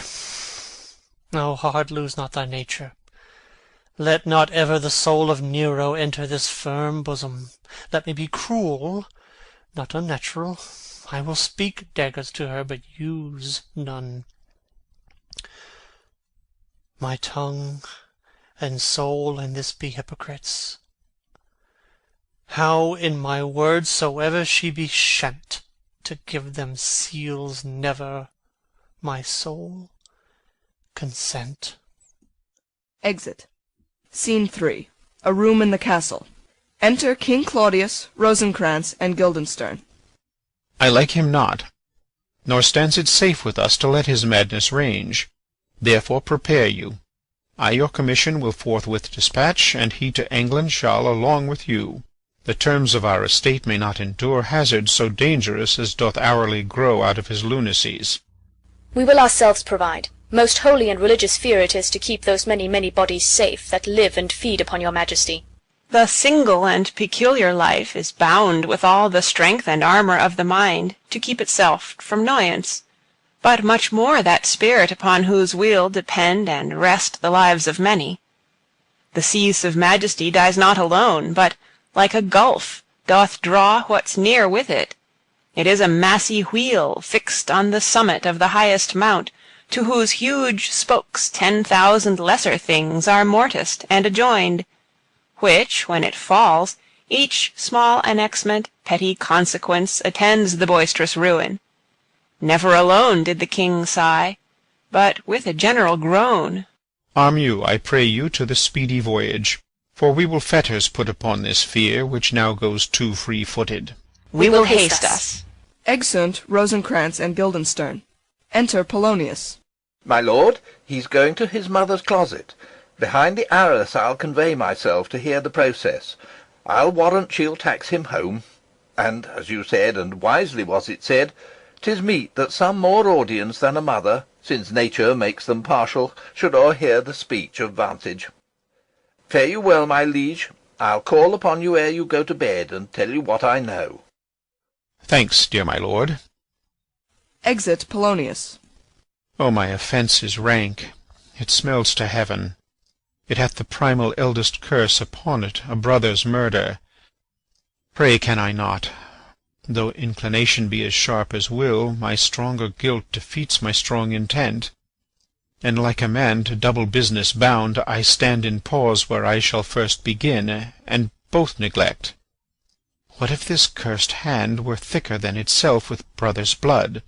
Is there not rain enough in the sweet heavens to wash it white as snow? Whereto serves mercy but to confront the visage of offence? And what's in prayer but this twofold force to be forestalled ere we come to fall, or pardoned being down? Then I'll look up. My fault is past.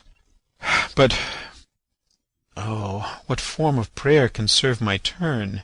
Forgive me my foul murder. That cannot be, since I am still possessed of those effects for which I did the murder, my crown, mine own ambition, and my queen.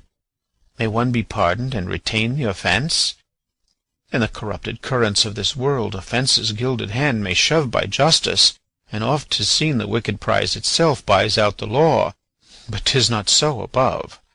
There is no shuffling. There the action lies in his true nature, and we ourselves compelled, even to the teeth and forehead of our faults, to give in evidence. What then? What rests? Try what repentance can, what can it not? Yet what can it when one cannot repent? O wretched state! O bosom black as death!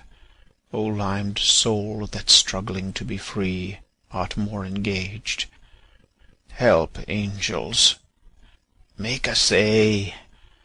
Bow stubborn knees, and heart with strings of steel be soft as sinews of the newborn babe. All may be well. Retires and kneels. Enter Hamlet. Now might I do it pat. Now he is praying, and now I'll do't. And so he goes to heaven, and so am I revenged? That would be scanned. A villain kills my father, and for that I, his sole son, do this same villain sent to heaven? Oh, this is hire and salary, not revenge. He took my father grossly, full of bread, with all his crimes broad blown as flush as May. And how his audit stands, who knows save heaven? But in our circumstance and course of thought 'tis heavy with him. And am I then revenged to take him in the purging of his soul, when he is fit and seasoned for his passage? No. Up sword. Know thou a more horrid hent, when he is drunk asleep, or in his rage, or in the incestuous pleasure of his bed, at gaming, swearing, or about some act that has no relish of salvation, and then trip him that his heels may kick at heaven, and that his soul may be as damned and black as hell whereto it goes. My mother stays. This physic but prolongs thy sickly days. Exit Hamlet. Rising. My words fly up. My thoughts remain below. Words without thoughts never to heaven go. Exeunt. Scene 4. The Queen's closet. Enter Queen Gertrude and Polonius. He will come straight. Look you lay home to him, tell him his pranks have been too broad to bear with, and that your grace hath screened and stood between much heat and him. I'll silence me even here. Pray you be round with him. Within. Mother! Mother! Mother! I'll warrant you, fear me not. Withdraw, I hear him coming. Polonius hides behind the arras. Enter Hamlet. Now, mother, what's the matter? Hamlet, thou hast thy father much offended. Mother, you have my father much offended.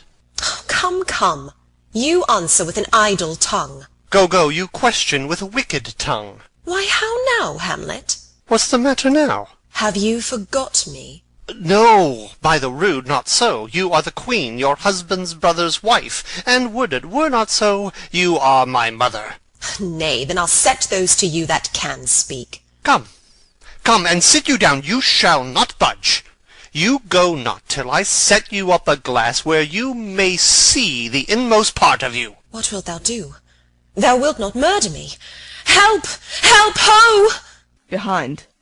What? Ho! Help! Help! Help! Drawing. How now? A rat? Dead for a ducat! Dead! Makes a pass through the arras. Behind. I am slain. Falls and dies. Oh me! What hast thou done? Nay, I know not. Is it the king? Oh, what a rash and bloody deed is this! A bloody deed! Almost as bad, good mother, as kill a king and marry with his brother. As kill a king? Ay, lady, 'twas my word. Lifts up the arras and discovers Polonius. Thou wretched, rash, intruding fool! Farewell. I took thee for thy better. Take thy fortune. Thou find'st to be too busy is some danger. leave wringing of your hands. Peace, sit you down, and let me wring your heart, for so I shall, if it be made of penetrable stuff, if damned custom have not brusted it so that is proof and bulwark against sense. What have I done, that thou darest wag thy tongue in noise so rude against me? Such an act that blurs the grace and blush of modesty, calls virtue hypocrite, takes the rose from the fair forehead of an innocent love, and sets a blister there, makes marriage vows as false as divers oaths. Oh, such a deed, as from the body of contraction plucks the very soul, and sweet religion makes a rhapsody of words, heaven's face doth glow.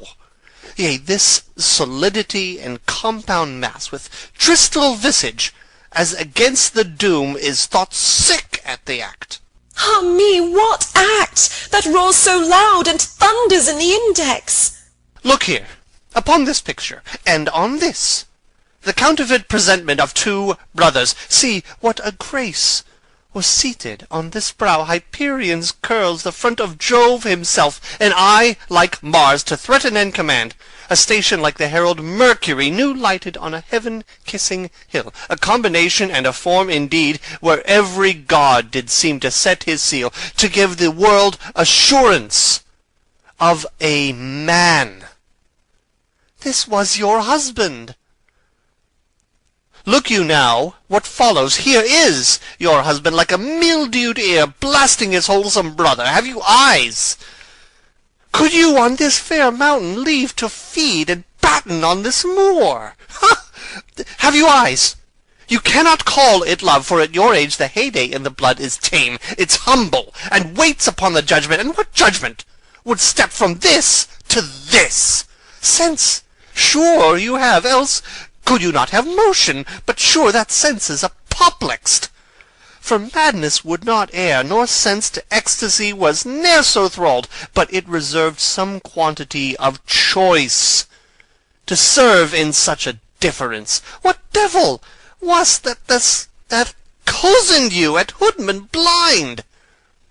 Eyes without feeling, feeling without sight, ears without hands or eyes, smelling sans all, or but a sickly part of one true sense, could not so mope. Oh, shame, where is thy blush? Rebellious hell, if thou canst mutine in a matron's bones to flaming youth, let virtue be as wax, and melt in her own fire. Proclaim no shame when the compulsive ardor gives the charge, since frost itself as actively doth burn, and reason panders will. Oh, Hamlet, speak no more.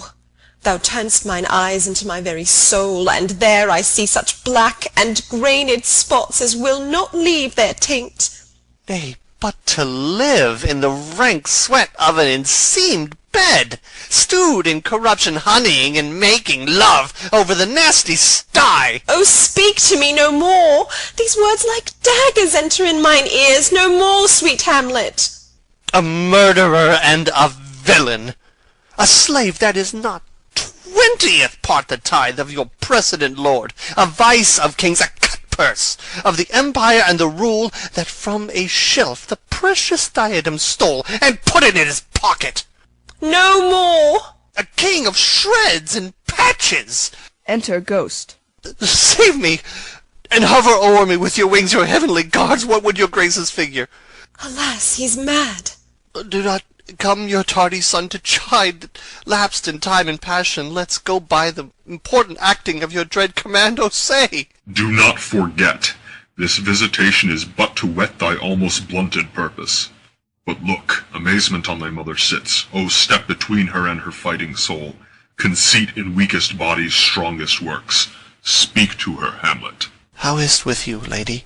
Alas, how is't with you, that you do bend your eye on vacancy, and with the incorporeal air do hold discourse? For that your eyes your spirits wildly peep, and, as the sleeping soldiers in the alarm, your bedded hairs, like life in excrement, start up and stand on end. O gentle sun, upon the heat and flame of thy distemper sprinkle cool patience. Whereon do you look? On him, on him! Look you, how pale he glares!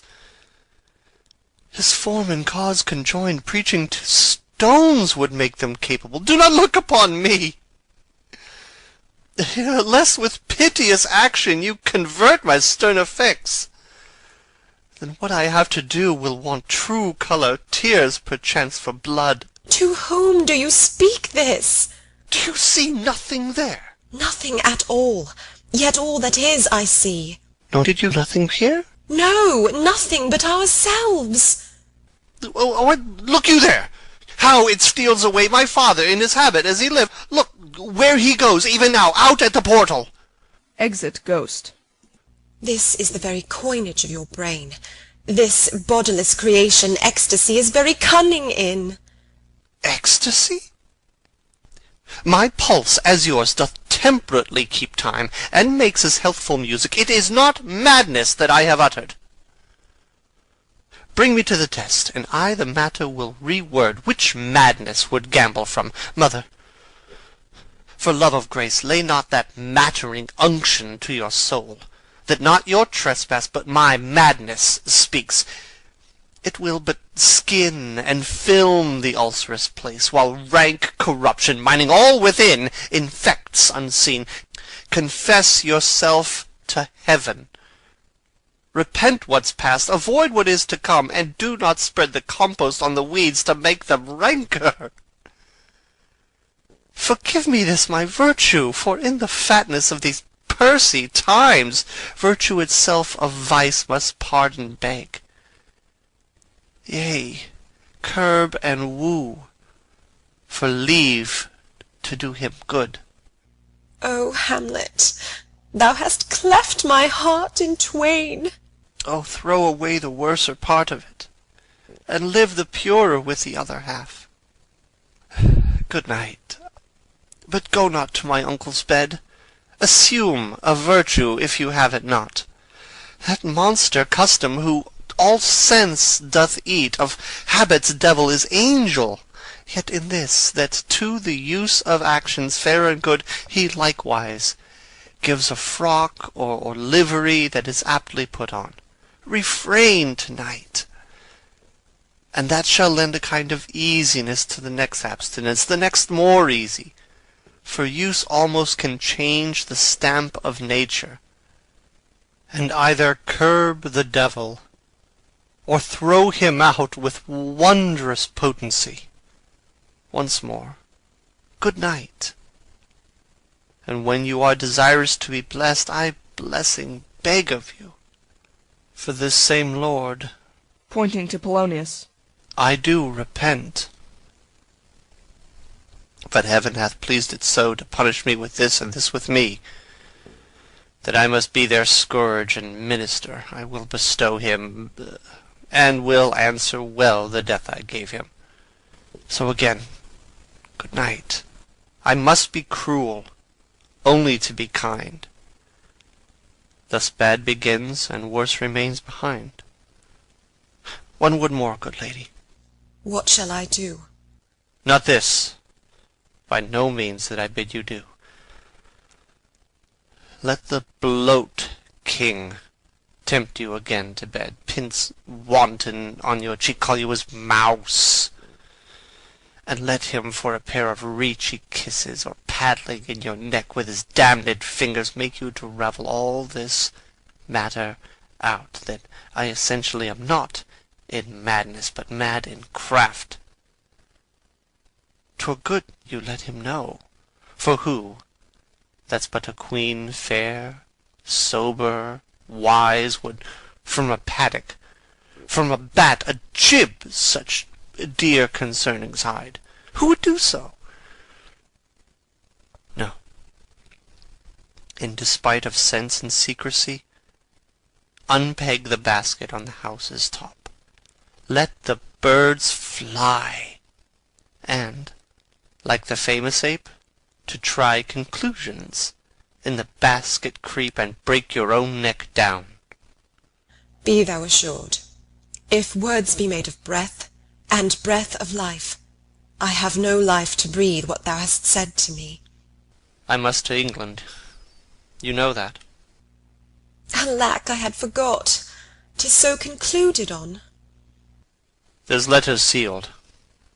And my two schoolfellows, whom I trust as I will adders fanged, they bear the mandate. They must sweep my way, and marshal me to knavery. Let it work. For 'tis the sport to have the engineer hoist with his own petard.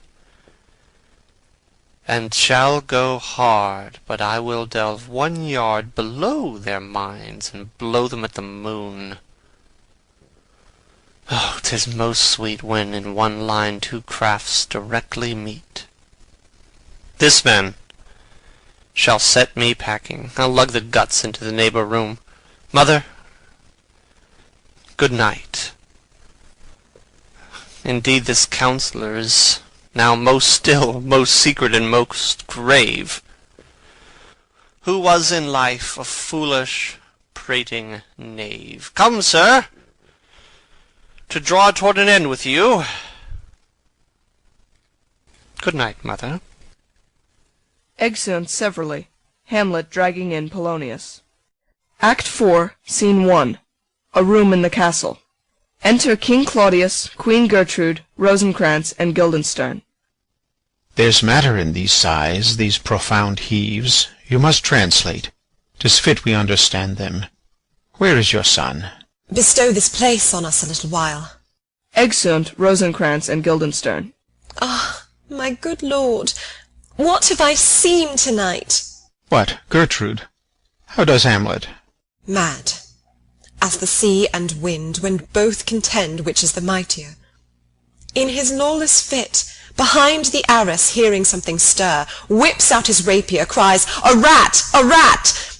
and in this brainish apprehension kills the unseen good old man. Oh, heavy deed! It had been so with us had we been there. His liberty is full of threats to all, to you yourself, to us, to every one. Alas, how shall this bloody deed be answered? It will be laid to us, whose providence should have kept short, restrained, and out of haunt this mad young man. But so much was our love, we would not understand what was most fit, but like the owner of a foul disease, to keep it from divulging, let it feed even on the pith of life. Where's he gone? To draw apart the body he hath killed, or whom his very madness, like some ore among a mineral of metals base, shows itself pure. He weeps for what is done. O Gertrude, come away. The sun no sooner shall the mountains touch, but we will ship him hence. And this vile deed we must, with all our majesty and skill, both countenance and excuse. Oh, Guildenstern. Re-enter Rosencrantz and Guildenstern. Friends both, go join you with some further aid. Hamlet in madness hath Polonius slain, and from his mother's closet hath he dragged him. Go seek him out. Speak fair, and bring the body into the chapel. I pray you, haste in this. Exeunt Rosencrantz and Guildenstern. Come, Gertrude, we'll call up our wisest friends, and let them know both what we mean to do, and what's untimely done. Oh, come away, my soul is full of discord and dismay. Exeunt. Scene 2. Another room in the castle. Enter Hamlet. Safely stowed. Within. Hamlet! Lord Hamlet! What noise? Who calls on Hamlet? Oh, here they come. Enter Rosencrantz and Guildenstern. What have you done, my lord, with the dead body? Compounded it with dust, whereto 'tis kin. Tell us where 'tis, that we may take it thence, and bear it to the chapel. Do not believe it. Believe what? That I can keep your counsel, and not mine own. Besides, to be demanded of a sponge, what replication should be made by the son of a king? Take you me for a sponge, my lord? Ay, sir, that soaks up the king's countenance, his rewards, his authorities. But such officers do the king best service in the end. He keeps them, like an ape, in the corner of his jaw first mouthed, to be last swallowed. When he needs what you have gleaned, it is but squeezing you, and sponge you shall be dry again. I understand you not, my lord. I am glad of it. A knavish speech sleeps in a foolish ear. My lord, you must tell us where the body is, and go with us to the king. The body is with the king, but the king is not with the body. The king is a thing... A thing, my lord? Of nothing. Bring me to him. Hide, fox, and all after! Exeunt. Scene 3. Another room in the castle. Enter King Claudius, attended. I have sent to seek him and to find the body. How dangerous it is that this man goes loose, yet must we not put the strong law on him. He's loved of the distracted multitude, who like not in their judgment but their eyes, and where 'tis so the offender's scourge is weighed, but never the offence. To bear all smooth and even, this sudden sending him away must seem deliberate pause. Diseases desperate grown by desperate appliance are relieved, or not at all. Enter Rosencrantz. How now? What hath befallen? Where the dead body is bestowed, my lord, we cannot get from him. But where is he? Without, my lord, guarded, to know your pleasure. Bring him before us. Ho, Guildenstern! Bring in my lord. Enter Hamlet and Guildenstern. Now, Hamlet, where's Polonius? At supper. At supper? Where? Not where he eats, but where he is eaten. A certain convocation of politic worms are e'en at him. Your worm is your only emperor for diet. We fat all creatures else to fat us, and we fat ourselves for maggots. Your fat king and your lean beggar is but variable service, 2 dishes, but to 1 table. That's the end. Alas, alas. A man may fish with the worm that hath ate of a king, and cat of the fish that hath fed of that worm. What dost thou mean by this? Nothing, but to show you how a king may go a progress through the guts of a beggar. Where is Polonius? In heaven? Send hither to see. If your messenger find him not there, seek him in the other place yourself. But indeed, if you find him not within this month, you shall nose him as you go up the stairs into the lobby. Go seek him there. To some attendants. He will stay till ye come. Exeunt attendants. Hamlet, this deed for thine especial safety, which we do tender, as we dearly grieve for that which thou hast done, must send thee hence, with fiery quickness. Therefore prepare thyself. The bark is ready, and the wind at help. The associates tend, and everything is bent for England. For England? Ay, Hamlet. Good. So is't, if thou knew'st our purposes. I see a cherub that sees them. But come, for England! Farewell, dear mother. Thy loving father, Hamlet. My mother. Father and mother is man and wife is one flesh, and so my mother. Come, for England. Exit Hamlet. Follow him at foot. Tempt him with speed aboard. Delay it not. I'll have him hence to-night.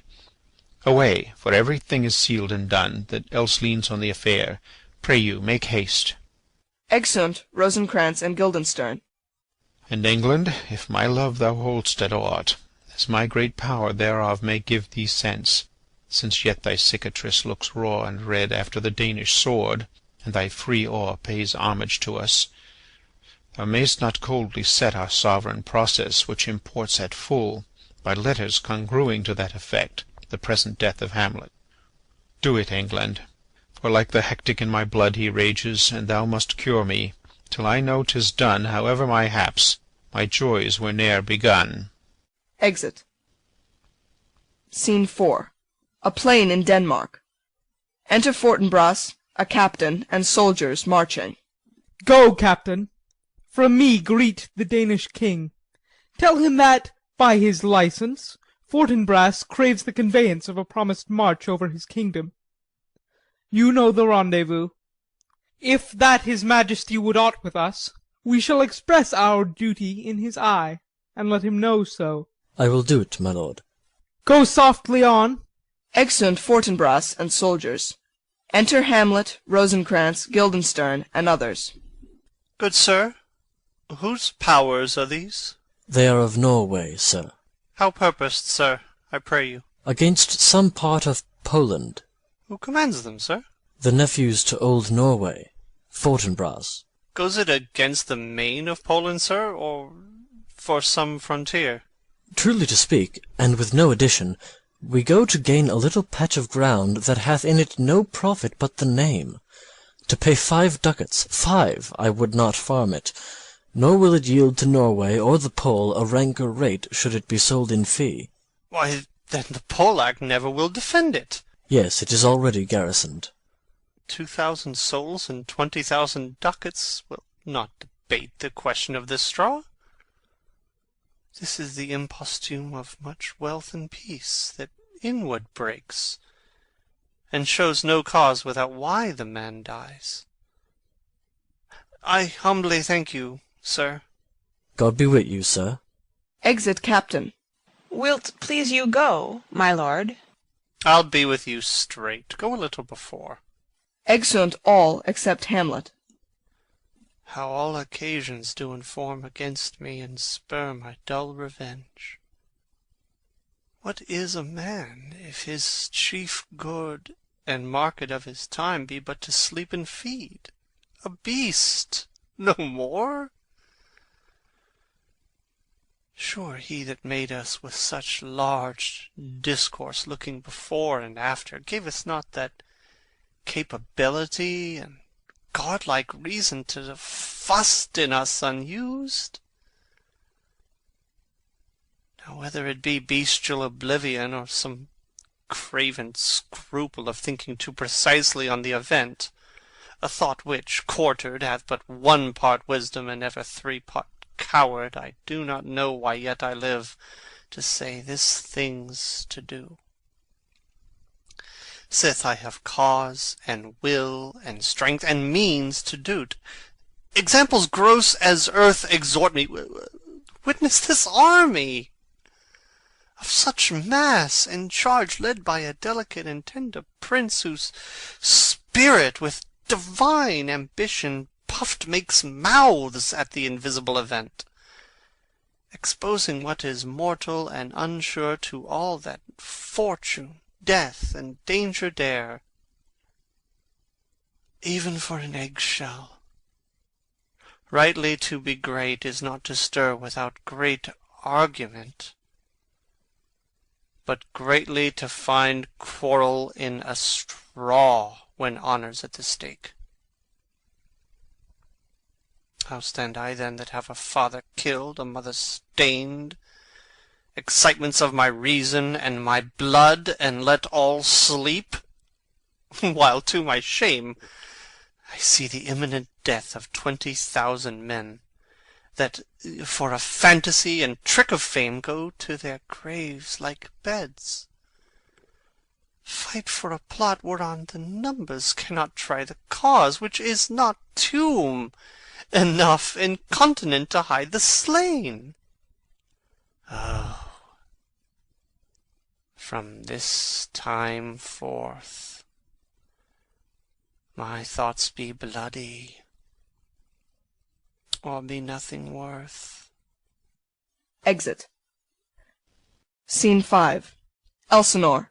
A room in the castle. Enter Queen Gertrude, Horatio, and a gentleman. I will not speak with her.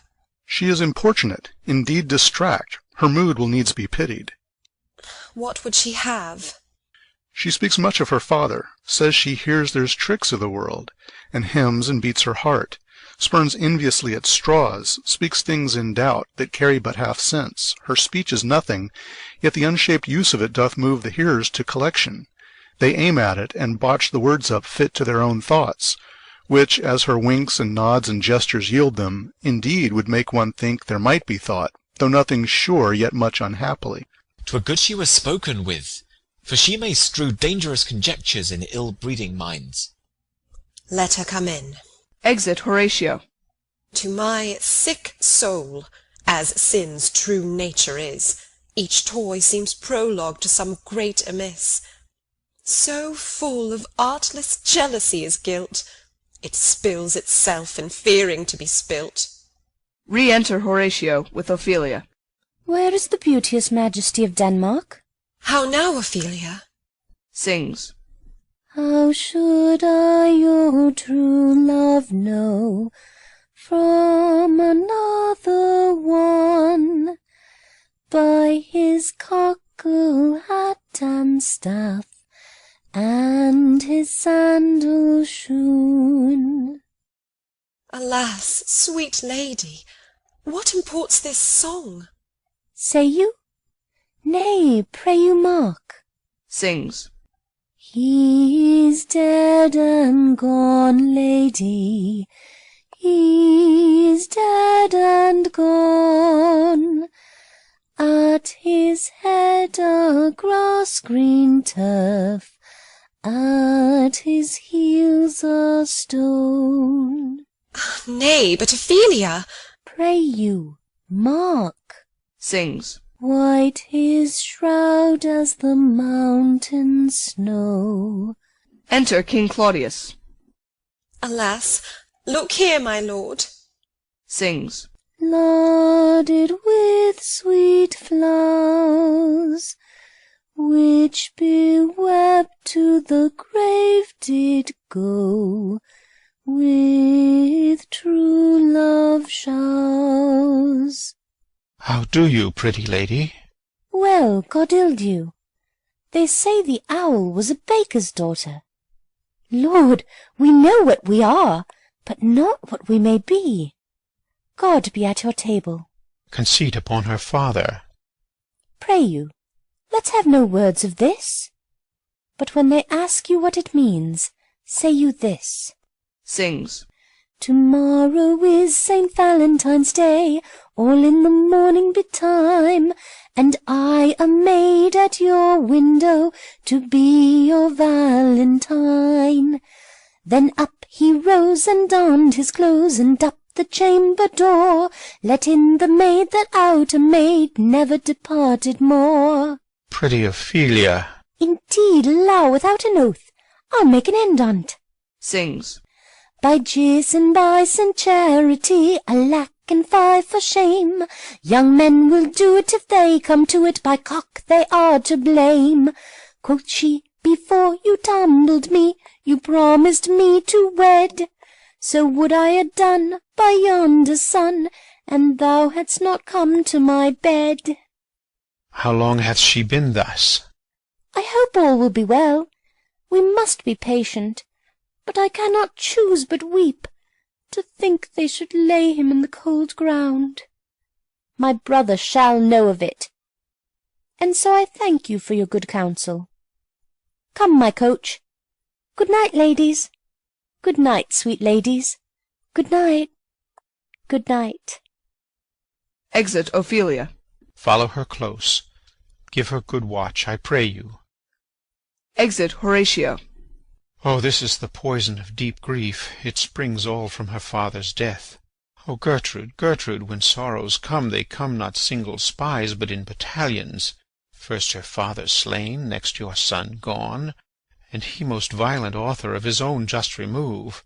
The people muddied, thick and unwholesome in their thoughts and whispers for good Polonius's death, and we have done but greenly in hugger-mugger to inter him. Poor Ophelia divided from herself and her fair judgment, without the which we are pictures or mere beasts. Last and as much containing as all these, her brother is in secret come from France, feeds on his wonder, keeps himself in clouds, and wants not buzzers to infect his ear with pestilent speeches of his father's death. Where in necessity of matter beggared will nothing stick our person to arraign in ear and ear. Oh, my dear Gertrude, this, like to a murdering piece, in many places gives me superfluous death.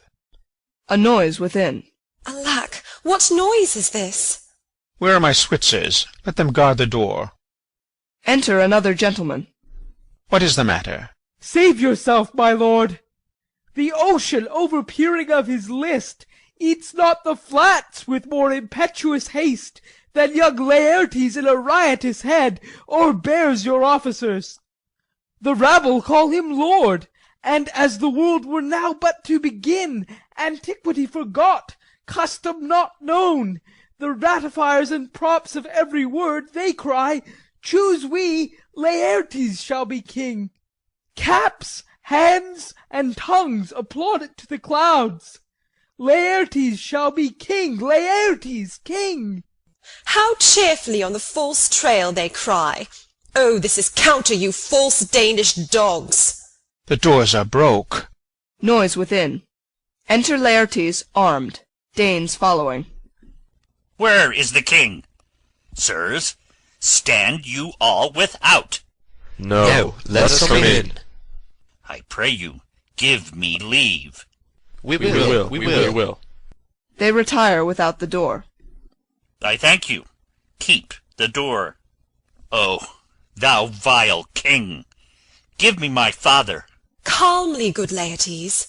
That drop of blood that's calm proclaims me bastard, cries cuckold to my father, brands the harlot even here between the chaste, unsmirched brow of my true mother. What is the cause, Laertes, that thy rebellion looks so giant-like? Let him go, Gertrude. Do not fear our person. There such divinity doth hedge a king, that treason can but peep to what it would, acts little of his will. Tell me, Laertes, why thou art thus incensed? Let him go, Gertrude. Speak, man. Where is my father? Dead? But not by him. Let him demand his fill. How came he dead? I'll not be juggled with. To hell allegiance, vows to the blackest devil, conscience and grace to the profoundest pit. I dare damnation. To this point I stand, that both the worlds I give to negligence, let come what comes. Only I'll be revenged most thoroughly for my father. Who shall stay you? My will, not all the world. And for my means I'll husband them so well they shall go far with little. Good Laertes, if you desire to know the certainty of your dear father's death, is't writ in your revenge that swoop-stake you will draw both friend and foe, winner and loser? None but his enemies. Will you know them then? To his good friends thus wide I'll ope my arms, and like the kind life-rendering pelican, repast them with my blood. Why, now you speak like a good child and a true gentleman. That I am guiltless of your father's death, and am most sensible in grief for it, it shall as level to your judgment pierce as day does to your eye. Within. Let her come in. How now? What noise is that? Re-enter Ophelia. Oh, heat, dry up my brains. Tears 7 times salt burn out the sense and virtue of mine eye. By heaven, thy madness shall be paid by weight, till our scale turn the beam. O Rose of May, dear maid, kind sister, sweet Ophelia, O heavens, is't possible a young maid's wits should be as moral as an old man's life? Nature is fine in love, and where 'tis fine, it sends some precious instance of itself after the thing it loves. Sings. They bore him barefaced on the bier, hey non nonny nonny, hey nonny, and in his grave rained many a tear. Fare you well, my dove. Hadst thou thy wits, and didst persuade revenge, it could not move thus. Sings. You must sing a down, and you call him a downer. Oh, how the wheel becomes it! It is the false steward that stole his master's daughter. This nothing's more than matter. There's rosemary, that's for remembrance. Pray, love, remember. And there's pansies, that's for thoughts. A document in madness. thoughts and remembrance fitted. There's fennel for you, and columbines. There's rue for you, and here's some for me. We may call it herb grace o' Sundays. Oh, you must wear your rue with a difference. There's a daisy. I would give you some violets, but they withered all when my father died. They say he made a good end. Sings. For bonny sweet Robin is all my joy. Thought and affliction, passion, hell itself, she turns to favour and to prettiness. Sings. And will he not come again? And will he not come again?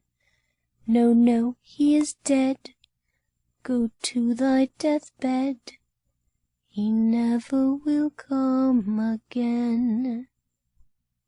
His beard was as white as snow, all flaxen was his bow. He is gone, and we cast away moan. God have mercy on his soul. And of all Christian souls, I pray God be with ye. Exit Ophelia. Do you see this, O God? Laertes, I must commune with your grief, or you deny me right. Go but apart, make choice of whom your wisest friends you will, and they shall hear and judge twixt you and me. If by direct or by collateral hand they find us touched, we will our kingdom give, our crown, our life, and all that we can ours to you in satisfaction. But if not, be you content to lend your patience to us, and we shall jointly labour with your soul to give it due content. Let this be so. His means of death, his obscure funeral, no trophy, sword, nor hatchment o'er his bones, no noble rite nor formal ostentation. Cry to be heard, as 'twere from heaven to earth, that I must call't in question. So you shall, and where the offence is, let the great axe fall. I pray you, go with me. Excerpt. Scene 6. Another room in the castle. Enter Horatio and a servant. What are they that would speak with me? Sailors, sir. They say they have letters for you. Let them come in. Exit servant. I do not know from what part of the world I should be greeted, if not from Lord Hamlet. Enter sailors. God bless you, sir. Let him bless thee too. He shall, sir, and please him. There's a letter for you, sir. It comes from the ambassador that was bound for England, if your name be Horatio, as I am to let know it is. Reads. Horatio, when thou shalt have overlooked this, give these fellows some means to the king. They have letters for him. Ere we were 2 days old at sea, a pirate, of very warlike appointment, gave us chase. Finding ourselves too slow of sail, we put on a compelled valour, and in the grapple I boarded them. On the instant they got clear of our ship, so I alone became their prisoner. They have dealt with me like thieves of mercy, but they knew what they did. I am to do a good turn for them. Let the king have the letters I have sent, and repair thou to me with as much speed as thou wouldst fly death. I have words to speak in thine ear will make thee dumb. Yet they are much too light for the bore of the matter. These good fellows will bring thee where I am. Rosencrantz and Guildenstern hold their course for England. Of them I have much to tell thee. Farewell. He that thou knowest thine, Hamlet. Come, I will make you way for these your letters, and do it the speedier, that you may direct me to him from whom you brought them. Exeunt. Scene 7. Another room in the castle. Enter King Claudius and Laertes. Now must your conscience my acquaintance seal, and you must put me in your heart for friend, sith you have heard, and with a knowing ear, that he which hath your noble father slain pursued my life. It well appears. But tell me why you proceeded not against these feats, so crimeful and so capital in nature, as by your safety, wisdom, all things else, you mainly were stirred up. Oh, for two special reasons, which may to you perhaps seem much unsinewed, but yet to me they are strong. The Queen, his mother, lives almost by his looks, and for myself, my virtue or my plague, be it either which, she's so conjunctive to my life and soul, that as the star moves not but in his sphere, I could not but by her. The other motive, why to a public count I might not go, is the great love the general gender bear him, who, dipping all his faults in their affection, would, like the spring that turneth wood to stone, convert his gyves to graces, so that my arrows, too slightly timbered for so loud a wind, would have reverted to my bow again, and not where I had aimed them. And so have I a noble father lost, a sister driven into desperate terms, whose worth, if praises may go back again, stood challenger on mount of all the age for her perfections. But my revenge will come. Break not your sleeps for that. You must not think that we are made of stuff so flat and dull that we can let our beard be shook with danger and think it pastime. You shortly shall hear more. I loved your father, and we love ourself, and that, I hope, will teach you to imagine— Enter a messenger. How now? What news? Letters, my lord, from Hamlet.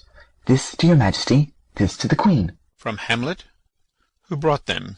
Sailors, my lord, they say. I saw them not. They were given me by Claudio. He received them of him that brought them. Laertes, you shall hear them. Leave us. Exit messenger. Reads. High and mighty, you shall know I am set naked on your kingdom. Tomorrow shall I beg leave to see your kingly eyes, when I shall, first asking your pardon thereunto, recount the occasion of my sudden and more strange return. Hamlet. What should this mean? Are all the rest come back, or is it some abuse and no such thing? Know you the hand? 'Tis Hamlet's character, naked, and in a postscript here he says, alone. Can you advise me? I'm lost in it, my lord, but let him come. It warms the very sickness in my heart, that I shall live and tell him to his teeth, thus didst thou. If it be so, Laertes, as how should it be so, how otherwise? Will you be ruled by me? Ay, my lord. So you will not o'errule me to a peace. To thine own peace. If he be now returned, as checking at his voyage, and that he means no more to undertake it, I will work him to an exploit, now ripe in my device, under the which he shall not choose but fall. And for his death no wind of blame shall breathe, but even his mother shall uncharge the practice and call it accident. My lord, I will be ruled. The rather, if you could devise it so that I might be the organ. It falls right. You have been talked of since your travel much, and that in Hamlet's hearing, for a quality wherein they say you shine. Your sum of parts did not together pluck such envy from him as did that one, and that in my regard of the unworthiest siege. What part is that, my lord? A very riband in the cap of youth, yet needful too, for youth no less becomes the light and careless livery that it wears, than settled age his sables and his weeds, importing health and graveness. 2 months since, here was a gentleman of Normandy. I've seen myself and served against the French, and they can well on horseback. But this gallant had witchcraft in it. He grew unto his seat, and to such wondrous doing brought his horse as he had been encorpsed and demi-natured with the brave beast. So far he topped my thought, that I in forgery of shapes and tricks come short of what he did. A Norman, was't? A Norman. Upon my life, Lamond. The very same. I know him well. He is the brooch indeed, and gem of all the nation. He made confession of you, and gave you such a masterly report for art and exercise in your defence, and for your rapier most especially, that he cried out, "'Twould be a sight indeed if one could match you. The scrimmers of their nation, he swore, had neither motion, guard, nor eye, if you opposed them. Sir, this report of his did Hamlet so envenom with his envy, that he could nothing do but wish and beg your sudden coming o'er to play with him. Now, out of this—" "What out of this, my lord?" "Laertes, was your father dear to you? Or are you like the painting of a sorrow, a face without a heart?" "Why ask you this?" "Not that I think you did not love your father, but that I know love is begun by time, and that I see in passages of proof time qualifies the spark and fire of it. There lives within the very flame of love a kind of wick or snuff that will abate it, and nothing is at a like goodness still. For goodness, growing to a pleurisy, dies in his own too much. That we would do, we should do when we would, for this would changes, and hath abatements and delays as many as there are tongues, our hands, our accidents. And then this should is like a spendthrift sigh, that hurts by easing. But to the quick of the ulcer, Hamlet comes back. What would you undertake to show yourself your father's son in deed more than in words?" "To cut his throat in the church." "No place, indeed, should murder sanctuarize. Revenge should have no bounds. But, good Laertes, will you do this? Keep close within your chamber. Hamlet returned shall know you are come home. We'll put on those that shall praise your excellence, and set a double varnish on the fame the Frenchman gave you. Bring you in fine together, and wager on your heads. He, being remiss, most generous, and free from all contriving, will not peruse the foils, so that with ease, or with a little shuffling, you may choose a sword unbaited, and in a passive practice requite him for your father." "I will do it, and for that purpose I'll anoint my sword. I bought an unction of a mountebank so mortal that, but dip a knife in it, where it draws blood, no cataplasm so rare, collected from all simples that have virtue under the moon, can save the thing from death that is but scratched withal. I'll touch my point with this contagion, that if I gall him slightly, it may be death." Let's further think of this, weigh what convenience both of time and means may fit us to our shape. If this should fail, and that our drift look through our bad performance, 'twere better not essayed. Therefore this project should have a back or second that might hold, if this should blast in proof. Soft, let me see. We'll make a solemn wager on your cunnings.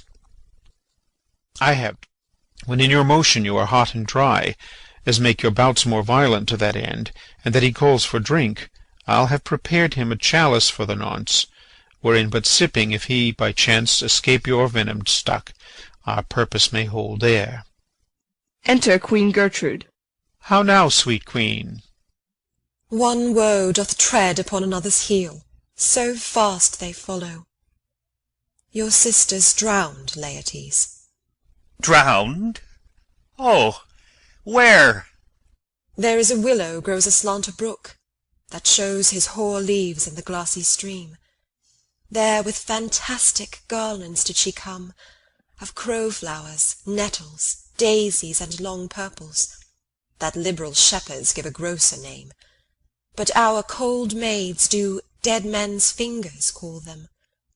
There on the pendant boughs her coronet weeds clambering to hang, an envious sliver broke, when down her weedy trophies and herself fell in the weeping brook.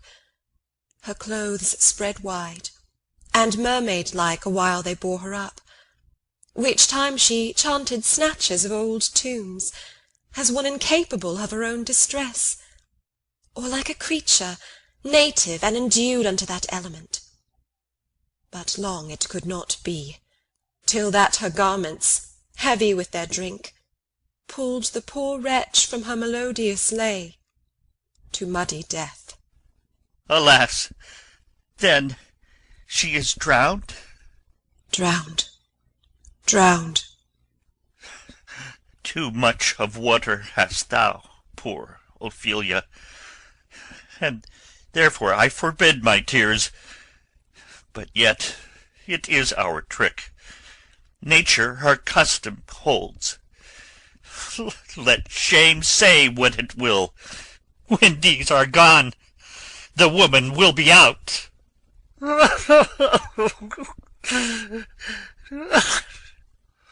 Adieu, my lord. I have a speech of fire that fain would blaze, but that this folly doubts it. Exit Laertes. Let's follow, Gertrude. How much I had to do to calm his rage! Now fear I this will give it start again. Therefore let's follow. Exeunt. Act 5, Scene 1. A churchyard. Enter 2 clowns with spades, etc. Is she to be buried in Christian burial that wilfully seeks her own salvation? I tell thee she is, so make her grave straight. The crowner hath sat on her and finds it Christian burial. How can that be, unless she drowned herself in her own defense? Why, 'tis found so. It must be se offendendo. It cannot be else. For here lies the point. If I drown myself wittingly, it argues an act, and an act hath 3 branches. It is to act, to do, to perform. Argal, she drowned herself wittingly. Nay, but hear you, goodman Delver. Give me leave. Here lies water. Good. Here stands the man. Good. If the man go to this water and drown himself, it is, will he, nil he. He goes. Mark you that. But if the water come to him and drown him, he drowns not himself. Argal, he that is not guilty of his own death shortens not his own life. But is this law? Ay, marry ist, Crowner's quest law. Will you have the truth on't? If this had not been a gentlewoman, she should have been buried out of Christian burial. Why, there thou sayest, and that more pity that great folk should have countenance in this world to drown or hang themselves, more than they're even Christian. Come, my spade, there is no ancient gentleman but gardeners, ditchers, and grave-makers. They hold up Adam's profession. Was he a gentleman? He was the first that ever bore arms. Why, he had none. What? Art a heathen? How dost thou understand the Scripture? The Scripture says, Adam digged. Could he dig without arms? If you answerest me not to the purpose, confess thyself. Go to. What is he that builds stronger than either the mason, the shipwright, or the carpenter? A gallows-maker, for that frame outlives 1,000 tenants. I like thy wit well, in good faith. The gallows does well, but how does it well? It does well to those that do in. Now thou dost ill to say the gallows is built stronger than the church. Argal, the gallows may do well to thee. Toot, come again. Who builds stronger than a mason, a shipwright, or a carpenter? Ay, tell me that, eunuch. Marry, now I can tell. Toot. Mass, I cannot tell. Enter Hamlet and Horatio, at a distance. Cudgel thy brains no more about it, for your dull ass will not mend his pace with beating, and when you are asked this question next, say, a grave-maker. The houses that he makes last till doomsday. Go, get thee to Johann, fetch me a stoup of liquor. Exit second clown. First clown digs and sings. In youth when I did love, me thought it was very sweet to contract, the time for me behove. Oh, me thought there was nothing meet. Has this fellow no feeling of his business, that he sings grave-making? Custom hath made it in him a property of easiness. 'Tis e'en so. The hand of little employment hath the daintier sense. Sings. But age with his stealing steps hath clawed me in his clutch, and hath shipped me into the land, as if I had never been such. Throws up a skull. That skull had a tongue in it, and could sing once. How the knave jowls it to the ground, as if it were Cain's jawbone that did the first murder.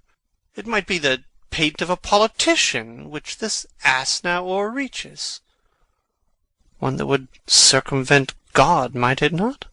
It might, my lord. Or of a courtier, which could say, Good morrow, sweet lord. How dost thou, good lord? This might mean, my lord, such a one that praised my lord such a one's horse. when he meant to beg in it, might it not? Ay, my lord. Why, e'en so. And now my lady worms, chapless, and knocked about the mazzard with a sexton's spade. Here's fine revolution, and we add the trick deceit. Did these bones cost no more the breeding, but to play at loggards with them? Mine ache to think on't. Sings. A pickaxe and a spade for a shrouding sheet. Oh, a pit of clay to be made for such a guest is meet. Throws up another skull. There's another. Why may not that be the skull of a lawyer? Where be his quiddities now, his quillets, his cases, his tenures, and his tricks? Why does he suffer this rude knave now to knock him about the sconce with a dirty shovel, and will not tell him of his action of battery? This fellow might be in time a great buyer of land, with his statues, his recognizances, his fines, his double vouchers, his recoveries. Is this the fine of his fines, and the recovery of his recoveries, to have his fine pate full of fine dirt? Will his vouchers vouch him no more of his purchases? And double ones too, than the length and breadth of a pair of indentures. The very conveyances of his land will hardly lie in this box. And must the interior himself have no more, huh? Not a jot more, my lord. Is not parchment made of sheepskins? Ay, my lord, and of calfskins too. They are sheep and calves which seek out assurance in that. I will speak to this fellow. Whose grave is this, sirrah? Mine, sir. Sings. Oh, a pit of clay to be made for such a guest is meet. I think it be thine indeed, for thou liest in't. You lie out on't, sir, and therefore it is not yours. For my part, I do not lie in it, and yet it is mine. Thou dost lie in't, to be in't, and say it is thine. 'Tis for the dead, not for the quick. Therefore thou liest. 'Tis a quick lie, sir, 'twill away again, from me to you. What man dost thou dig it for? For no man, sir. What woman, then? For none neither. Who is to be buried in't? One that was a woman, sir, but, rest her soul, she's dead. How absolute the knave is! We must speak by the card, or equivocation will undo us. By the Lord, Horatio, these 3 years I have taken note of it. The age is grown so picked that the toe of the peasant comes so near the heel of the courtier he gaffs his kibe. How long hast thou been a grave-maker? Of all the days of the year, I came to it that day that our last king Hamlet overcame Fortinbras. How long is that since? Cannot you tell that? Every fool can tell that. It was the very day that young Hamlet was born, he that is mad and sent into England. Ay, marry, why was he sent into England? Why, because he was mad. He shall recover his wits there, or, if he do not, it's no great matter there. Why? 'Twill not be seen in him there. There the men are as mad as he. How came he mad? Very strangely, they say. How strangely? Faith, e'en with losing his wits. Upon what ground? Why, here in Denmark. I have been sexton here, man and boy, 30 years. How long will a man lie in the earth ere he rot? If he be not rotten before he die, as we have many pocky courses nowadays that will scarce hold the laying in, he will last you some 8 or 9 year. A tanner will last you 9 year. Why he more than another? Why, sir, his hide is so tanned with his trade that he will keep out water a great while, and your water is a sore decayer of the horse and dead body. Here's a skull now. This skull has lain in the earth 23 years. Whose was it? A horse and mad fellow's it was. Whose do you think it was? Nay, I know not. A pestilence on him for a mad rogue.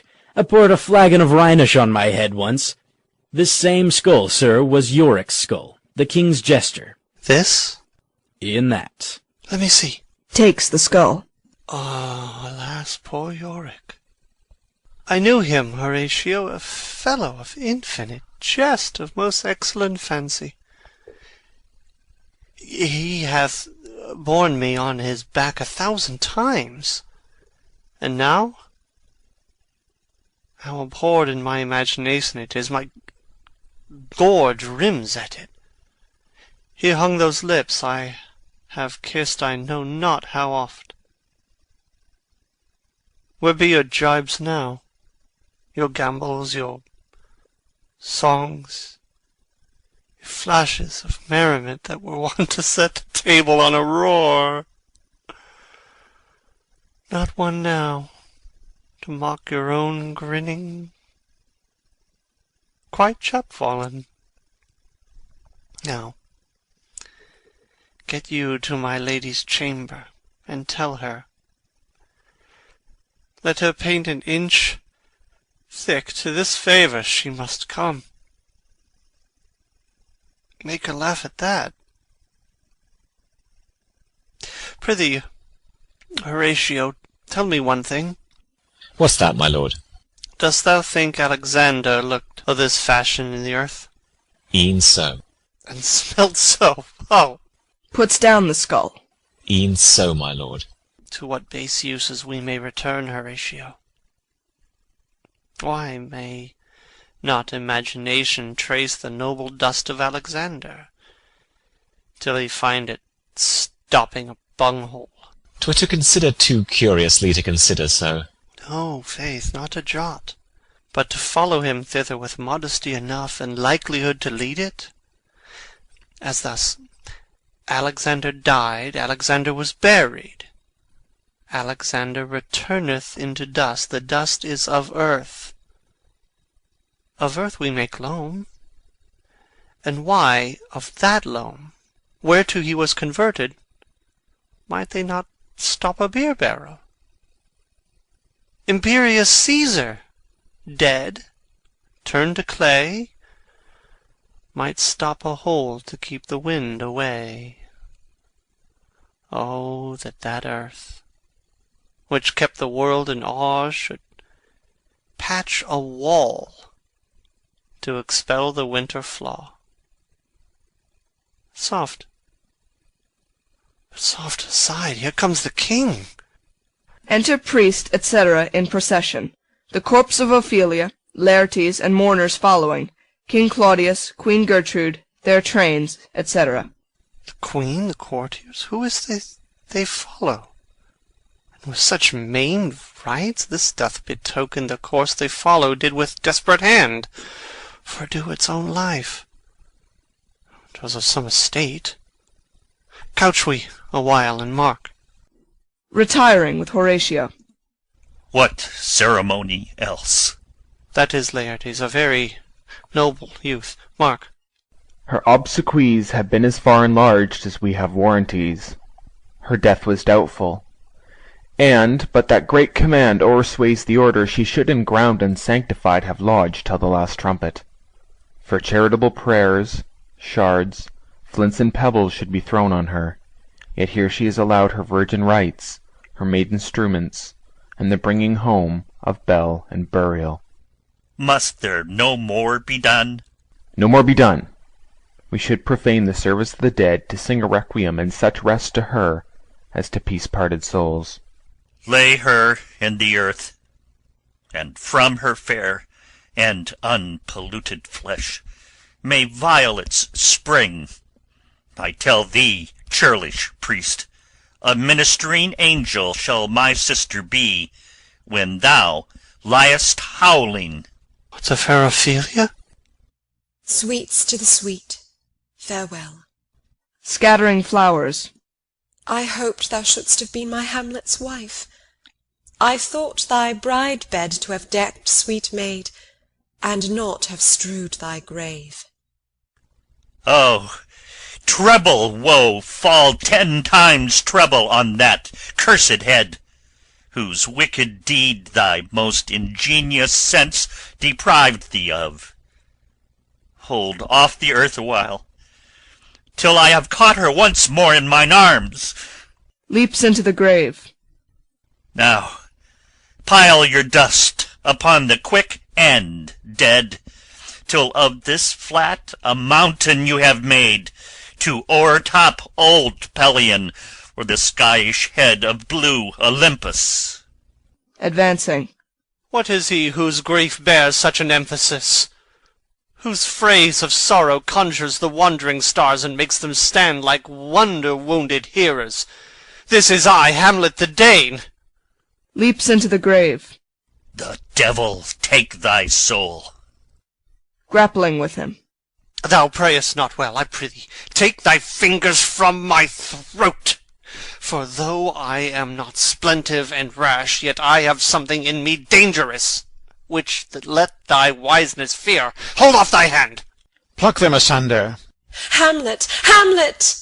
Gentlemen! Good my lord, be quiet. The attendants part them, and they come out of the grave. Why, I will fight with him upon this theme until my eyelids will no longer wag. Oh, my son, what theme? I loved Ophelia. 40,000 brothers could not, with all their quantity of love, make up my sum. What wilt thou do for her? Oh, he is mad, Laertes. For love of God, forbear him. Swoons! Show me what thou do. Would weep, would fight, would fast, wouldst tear thyself, would drink up easel, eat a crocodile, I'll do't. Dost thou come here to whine, to outface me with leaping in her grave? Be buried quick with her, and so will I. And if thou prate of mountains, let them throw millions of acres on us, till our ground, singeing his pate against the burning zone, make Ossa like a wart. Nay, and thou'lt mow, thou rant as well as thou. This is mere madness, and thus a while the fit will work on him. Anon, as patient as the female dove, when that her golden couplets are disclosed, his silence will sit drooping. Hear you, sir. What is the reason that you use me thus? I loved you ever. But it is no matter, let Hercules himself do what he may. The cat will mew, and dog will have his day. Exit Hamlet. I pray you, good Horatio, wait upon him. Exit Horatio. To Laertes. Strengthen your patience in our last night's speech. We'll put the matter to the present push. Good Gertrude, set some watch over your son. This grave shall have a living monument. An hour of quiet shortly shall we see. Till then, in patience our proceeding be. Exeunt. Scene 2. A hall in the castle. Enter Hamlet and Horatio. So much for this, sir. Now shall you see the other. You do remember all the circumstance? Remember it, my lord? Sir, in my heart there was a kind of fighting that would not let me sleep. Methought I lay worse than the mutines in the bilboes. Rashly, and praise be rashness for it, let us know. Our indiscretion sometimes serves us well, when our deep plots do pall, and that should teach us there's a divinity that shapes our ends, rough hew them how we will. That is most certain.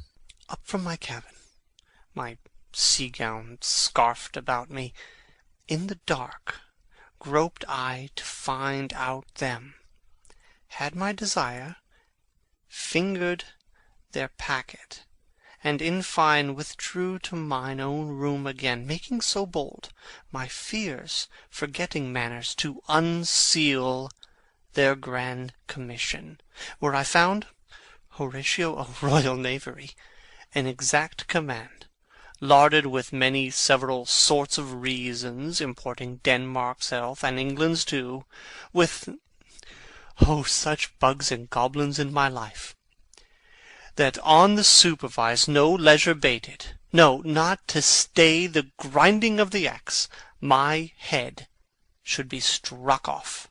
Is't possible? Here's the commission. Read it at more leisure. But wilt thou hear me how I did proceed? I beseech you. Being thus benetted round with villainies, ere I could make a prologue to my brains, they had begun the play. I sat me down, devised a new commission, wrote it fair. I once did hold it, as our statists do, a baseness to write fair, and laboured much how to forget that learning. But, sir, now it did me yeoman's service. Wilt thou know the effect of what I wrote? Ay, my good lord. An earnest conjuration from the king, as England was his faithful tributary, as love between them like the palm might flourish, as peace should stiff her wheaten garland wear, and stand a comma atween their amities, and many such like asses of great charge, that on the view and knowing of these contents, without abatement further, more or less, he should the bearers put to sudden death, no shriving time allowed. How is this sealed? Why, even in that was heaven ordinant. I had my father's signet in my purse, which was the model of that Danish seal. Folded the writ up in form of the other, scribed it, gave it the impression, placed it safely, the changeling never known. Now the next day was our sea fight, and what to this was sequenced thou know'st already. So Guildenstern and Rosencrantz go to it. Ay, man, they did make love to this employment. They are not near my conscience. Their defeat does by their own insinuation grow. 'Tis dangerous when the baser nature comes between the pass and fell incensed points of mighty opposites. Why, what a king is this? Does it not, thinks thee, stand me now upon?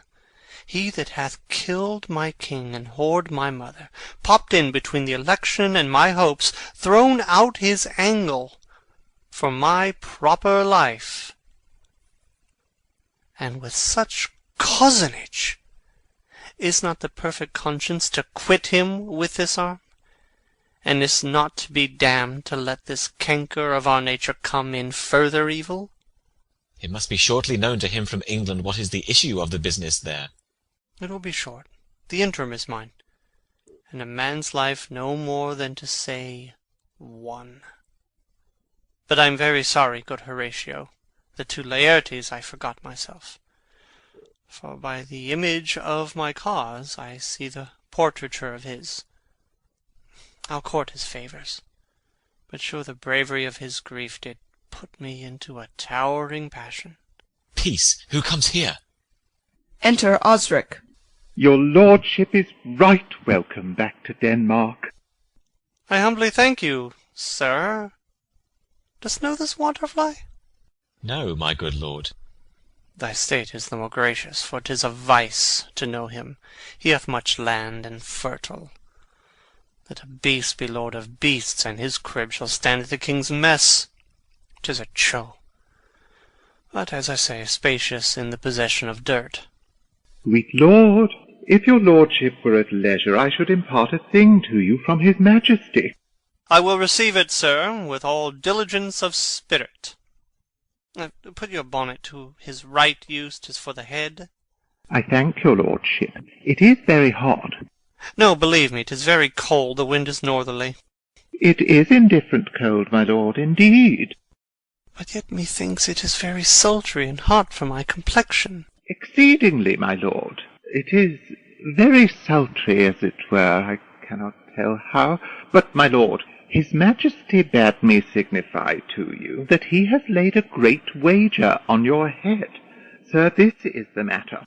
I beseech you, remember... Hamlet moves him to put on his hat. Nay, good my lord, for mine ease, in good faith. Sir, here is newly come to court Laertes, believe me, an absolute gentleman, full of most excellent differences, of very soft society, and great showing. Indeed, to speak feelingly of him, he is the card or calendar of gentry, for you shall find in him the continent of what part a gentleman would see. Sir, His definement suffers no perdition in you, though I know to divide him inventorially would dizzy the arithmetic of memory, and yet by yaw neither, in respect of his quick sail. But in the verity of extolment I take him to be a soul of great article, and his infusion of such dearth and rareness as, to make true diction of him, his semblance is his mirror, and who else would trace him his umbrage, nothing more. Your lordship speaks most infallibly of him. The concern is, sir, why do we wrap the gentleman in our more rawer breath? Sir? It's not possible to understand in another tongue. You will do it, sir, really. What imports the nomination of this gentleman? Of Laertes. His purse is empty already. All's golden words are spent. Of him, sir. I know you are not ignorant. I would you did, sir, yet in faith if you did, it would not much approve me. Well, sir? You are not ignorant of what excellence Laertes is. I do not confess that, lest I should compare with him in excellence, but to know a man well were to know himself. I mean, sir, for his weapon, but in the imputation laid on him by them, in his meed he's unfellowed. What's his weapon? Rapier and dagger. That's two of his weapons, but, well... The king, sir, hath wagered with him 6 Barbary horses, against the which he has imponed, as I take it, 6 French rapiers and poniards with their assigns, as girdles, hangers, and so. 3 of the carriages, in faith, are very dear to fancy. Very responsive to the hilts, most delicate carriages, and of very liberal conceit. What call you the carriages? I knew you must be edified by the margin ere you had done. The carriages, sir, are the hangers. The phrase would be more germane to the matter. If he could carry cannon by our sides, I would it might be hangers till then. But on. 6 Barbary horses against 6 French swords. Their assigns, and 3 liberal conceited carriages. That's the French bet against the Danish. Why is this imponed, as you call it? The king, sir, hath laid that in a dozen passes between yourself and him he shall not exceed you 3 hits. He hath laid on 12 for 9. And it would come to immediate trial if your lordship would vouchsafe the answer. How if I answer no? I mean, my lord, the opposition of your person in trial. Sir, I will walk here, in the hall. If it please his majesty, 'tis the breathing time of day with me. Let the foils be brought, the gentleman willing, and the king hold his purpose. I will win for him, and I can. If not, I will gain nothing but my shame and the odd hits. Shall I redeliver you in so? To this effect, sir, after what flourish your nature will. I commend my duty to your lordship. Yours, yours. Exit Osric. He does well to commend it himself. There are no tongues else for his turn. This lapwing runs away with the shell on his head. He did comply with his dug before he sucked it. Thus has he, and many more of the same bevy that I know the dressy age dotes on, only got the tune of the time and outward habit of encounter. A kind of yesty collection, which carries them through and through the most fond and winnowed opinions, and do but blow them to their trial. Their bubbles are out. Enter a lord. My lord, his majesty commended him to you by young Osric, who brings back to him that you attend him in the hall. He sends to know if your pleasure holds to play with Laertes, or that you will take longer time. I am constant to my purpose. They follow the king's pleasure. If his fitness speaks, mine is ready, now or whensoever, provided I be so able as now. The king and queen and all are coming down. In happy time. The queen desires you to use some gentle entertainment to Laertes before you fall to play. She well instructs me. Exit Lord. You will lose this wager, my lord. I do not think so. Since he went into France, I have been in continual practice. I shall win at the odds. But thou wouldst not think how ill all's here about my heart. But it is no matter. Nay, good my lord. It is but foolery. But it is such a kind of gain-giving as would perhaps trouble a woman. If your mind dislike anything, obey it. I will forestall their repair hither, and say you are not fit. Not a whit. We defy augury. There's a special providence in the fall of a sparrow. If it be now, 'tis not to come. If it be not come, it will be now.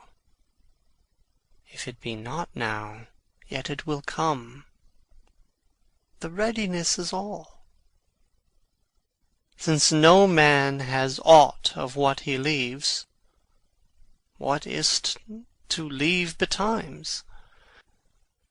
Enter King Claudius, Queen Gertrude, Laertes, lords, Osric, and attendants with foils, etc. Come, Hamlet, come, and take this hand from me. King Claudius puts Laertes' hand into Hamlet's. Give me your pardon, sir. I've done you wrong, but pardoned, as you are a gentleman the presence knows. And you must needs have heard how I am punished with sore distraction. What I have done, that might your nature, honour, and exception roughly awake, I here proclaim was madness. Was't Hamlet wronged Laertes? Never, Hamlet. If Hamlet from himself be ta'en away, and when he's not himself does wrong Laertes, then Hamlet does it not. Hamlet denies it. Who does it then? 'Tis madness. If it be so, Hamlet is of the faction that is wronged. His madness is poor Hamlet's enemy. Sir, in this audience, let my disclaiming from a purposed evil free me so far in your most generous thoughts, that I have shot mine arrow o'er the house, and hurt my brother. I am satisfied in nature, whose motive, in this case, should stir me most to my revenge.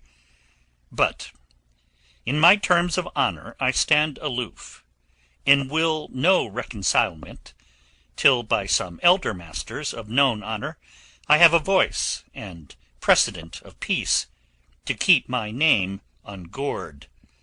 But till that time I do receive your offered love like love, and will not wrong it.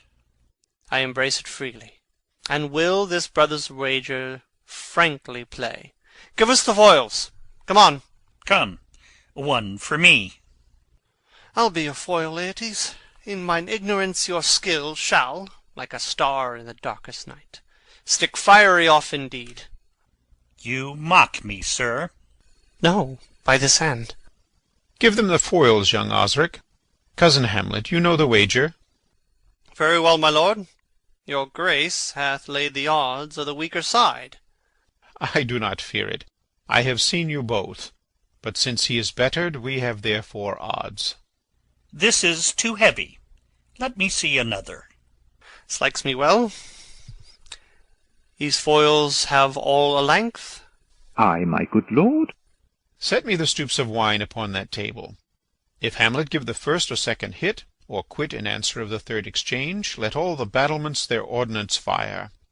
The king shall drink to Hamlet's better breath, and in the cup an union shall he throw, richer than that which 4 successive kings in Denmark's crown have worn. Give me the cups, and let the kettle to the trumpet speak, the trumpet to the cannoneer without, the cannons to the heavens to earth. Now the king dunks to Hamlet. Come, begin, and you the judges bear a wary eye.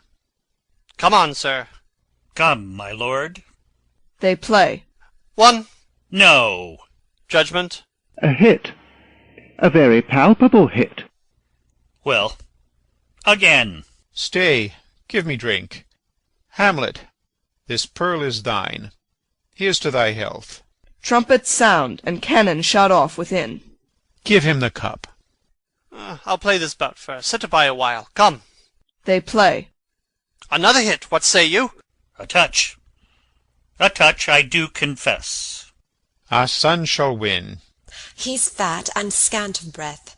Here, Hamlet, take my napkin, rub thy brows. The queen carouses to thy fortune, Hamlet. Good madam. Gertrude, do not drink. I will, my lord. I pray you pardon me. Aside. It is the poisoned cup. It is too late. I dare not drink yet, madam. By and by. Come, let me wipe thy face. My lord, I'll hit him now. I do not think't. Aside. And yet 'tis almost against my conscience. Come, for the third. Laertes, you do but dally. I pray you pass with your best violence. I am afeard you make a wanton of me. Say you so? Come, on. They play. Nothing neither way. Have at you, now! Laertes wounds Hamlet. Then in scuffling they change rapiers, and Hamlet wounds Laertes. Part them, they are incensed. Nay, come again. Queen Gertrude falls. Look to the queen there, ho! They bleed on both sides. How is't, my lord? How is't, Laertes? Why, as a woodcock to mine own sprenge, Osric. I am justly killed with mine own treachery. How does the queen? She swoons to see them bleed. No, no. The drink, the drink. Oh, my dear Hamlet. The drink, the drink. I am poisoned. Dies. Oh, villainy! Oh! Let the door be locked! Treachery! Seek it out! It is here, Hamlet. Thou art slain. No medicine in the world can do thee good. In thee there is not half an hour of life. The treacherous instrument is in thy hand, unbaited and envenomed. Foul practice has turned itself on me. Lo, here I lie, never to rise again. Thy mother's poisoned. I can no more. The king's to blame. The point? Envenomed too? Then venom to thy work! Stabs King Claudius. Treason! Treason! Treason! Oh, yet defend me, friends. I am but hurt. Here, thou incestuous, murderous, damned Dane, drink off this potion. Is thy union here? Follow my mother. King Claudius dies. He is justly served. It is a poison tempered by himself. Exchange forgiveness with me, noble Hamlet. Mine and my father's death come not upon thee, nor thine on me. Dies. Heaven make thee free of it. Oh, I follow thee. I am dead, Horatio. Oh, wretched queen, adieu. You that look pale and tremble at this chance, so that are but mutes or audience to this act, had I but time. Oh, as this fell Sergeant Death is strict in his arrest. Oh, I could tell you. God, let it be. Horatio, I'm dead. Thou livest. Report me and my cause aright to the unsatisfied. Never believe it. I am more an antique Roman than a Dane. Here's yet some liquor left. As thou art man, give me the cup. Let go, by heaven, I'll have it. Oh, good Horatio, what a wounded name. Things standing thus unknown shall live behind me. If thou didst ever hold me in thy heart, absent thee from felicity a while, and in this harsh world draw thy breath in pain to tell my story. March afar off, and shot within. What warlike noise is this? Young Fortinbras, with conquest come from Poland, to the ambassadors of England gives this warlike volley. Oh, I die, Horatio. This potent poison quite outgrows my spirit. I cannot live to hear the news from England, but I do prophesy the election lights on Fortinbras. He has my dying voice, so tell him. With the occurrence, more and less, which have solicited, the rest is silence. Dies. Now cracks a noble heart. Good night, sweet prince, and flights of angels sing thee to thy rest. Why does the drum come hither? March within. Enter Fortinbras, the English ambassadors, and others. Where is this sight? What is it you would see? If aught of woe or wonder, cease your search. This quarry cries on havoc. Oh, proud death, what feast is toward in thine eternal cell, that thou so many princes at a shot so bloodily hast struck? The sight is dismal, and our affairs from England come too late. The ears are senseless that should give us hearing. To tell him his commandment is fulfilled, that Rosencrantz and Guildenstern are dead, where should we have our thanks? Not from his mouth, had it the ability of life to thank you. He never gave commandment for their death. But since, so jump upon this bloody question, you from the Polack wars, and you from England, are here arrived, give order that these bodies, high on a stage, be placed to the view. And let me speak, to the yet unknowing world, how these things came about.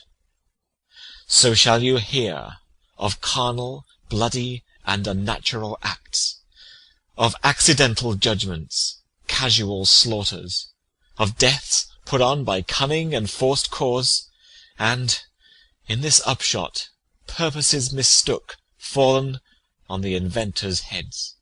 All this can I truly deliver.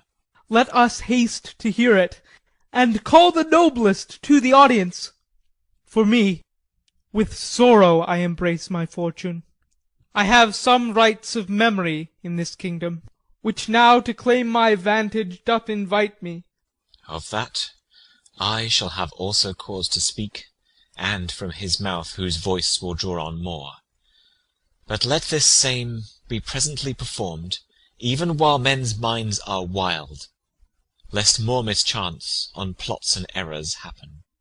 Let 4 captains bear Hamlet like a soldier to the stage, for he was likely, had he been put on, to have proved most royally, and, for his passage, the soldiers' music and the rites of war speak loudly for him. Take up the bodies. Such a sight as this becomes the field, but here shows much amiss. Go, bid the soldiers shoot. A dead march. Exeunt, bearing off the dead bodies, after which a peal of ordnance is shot off.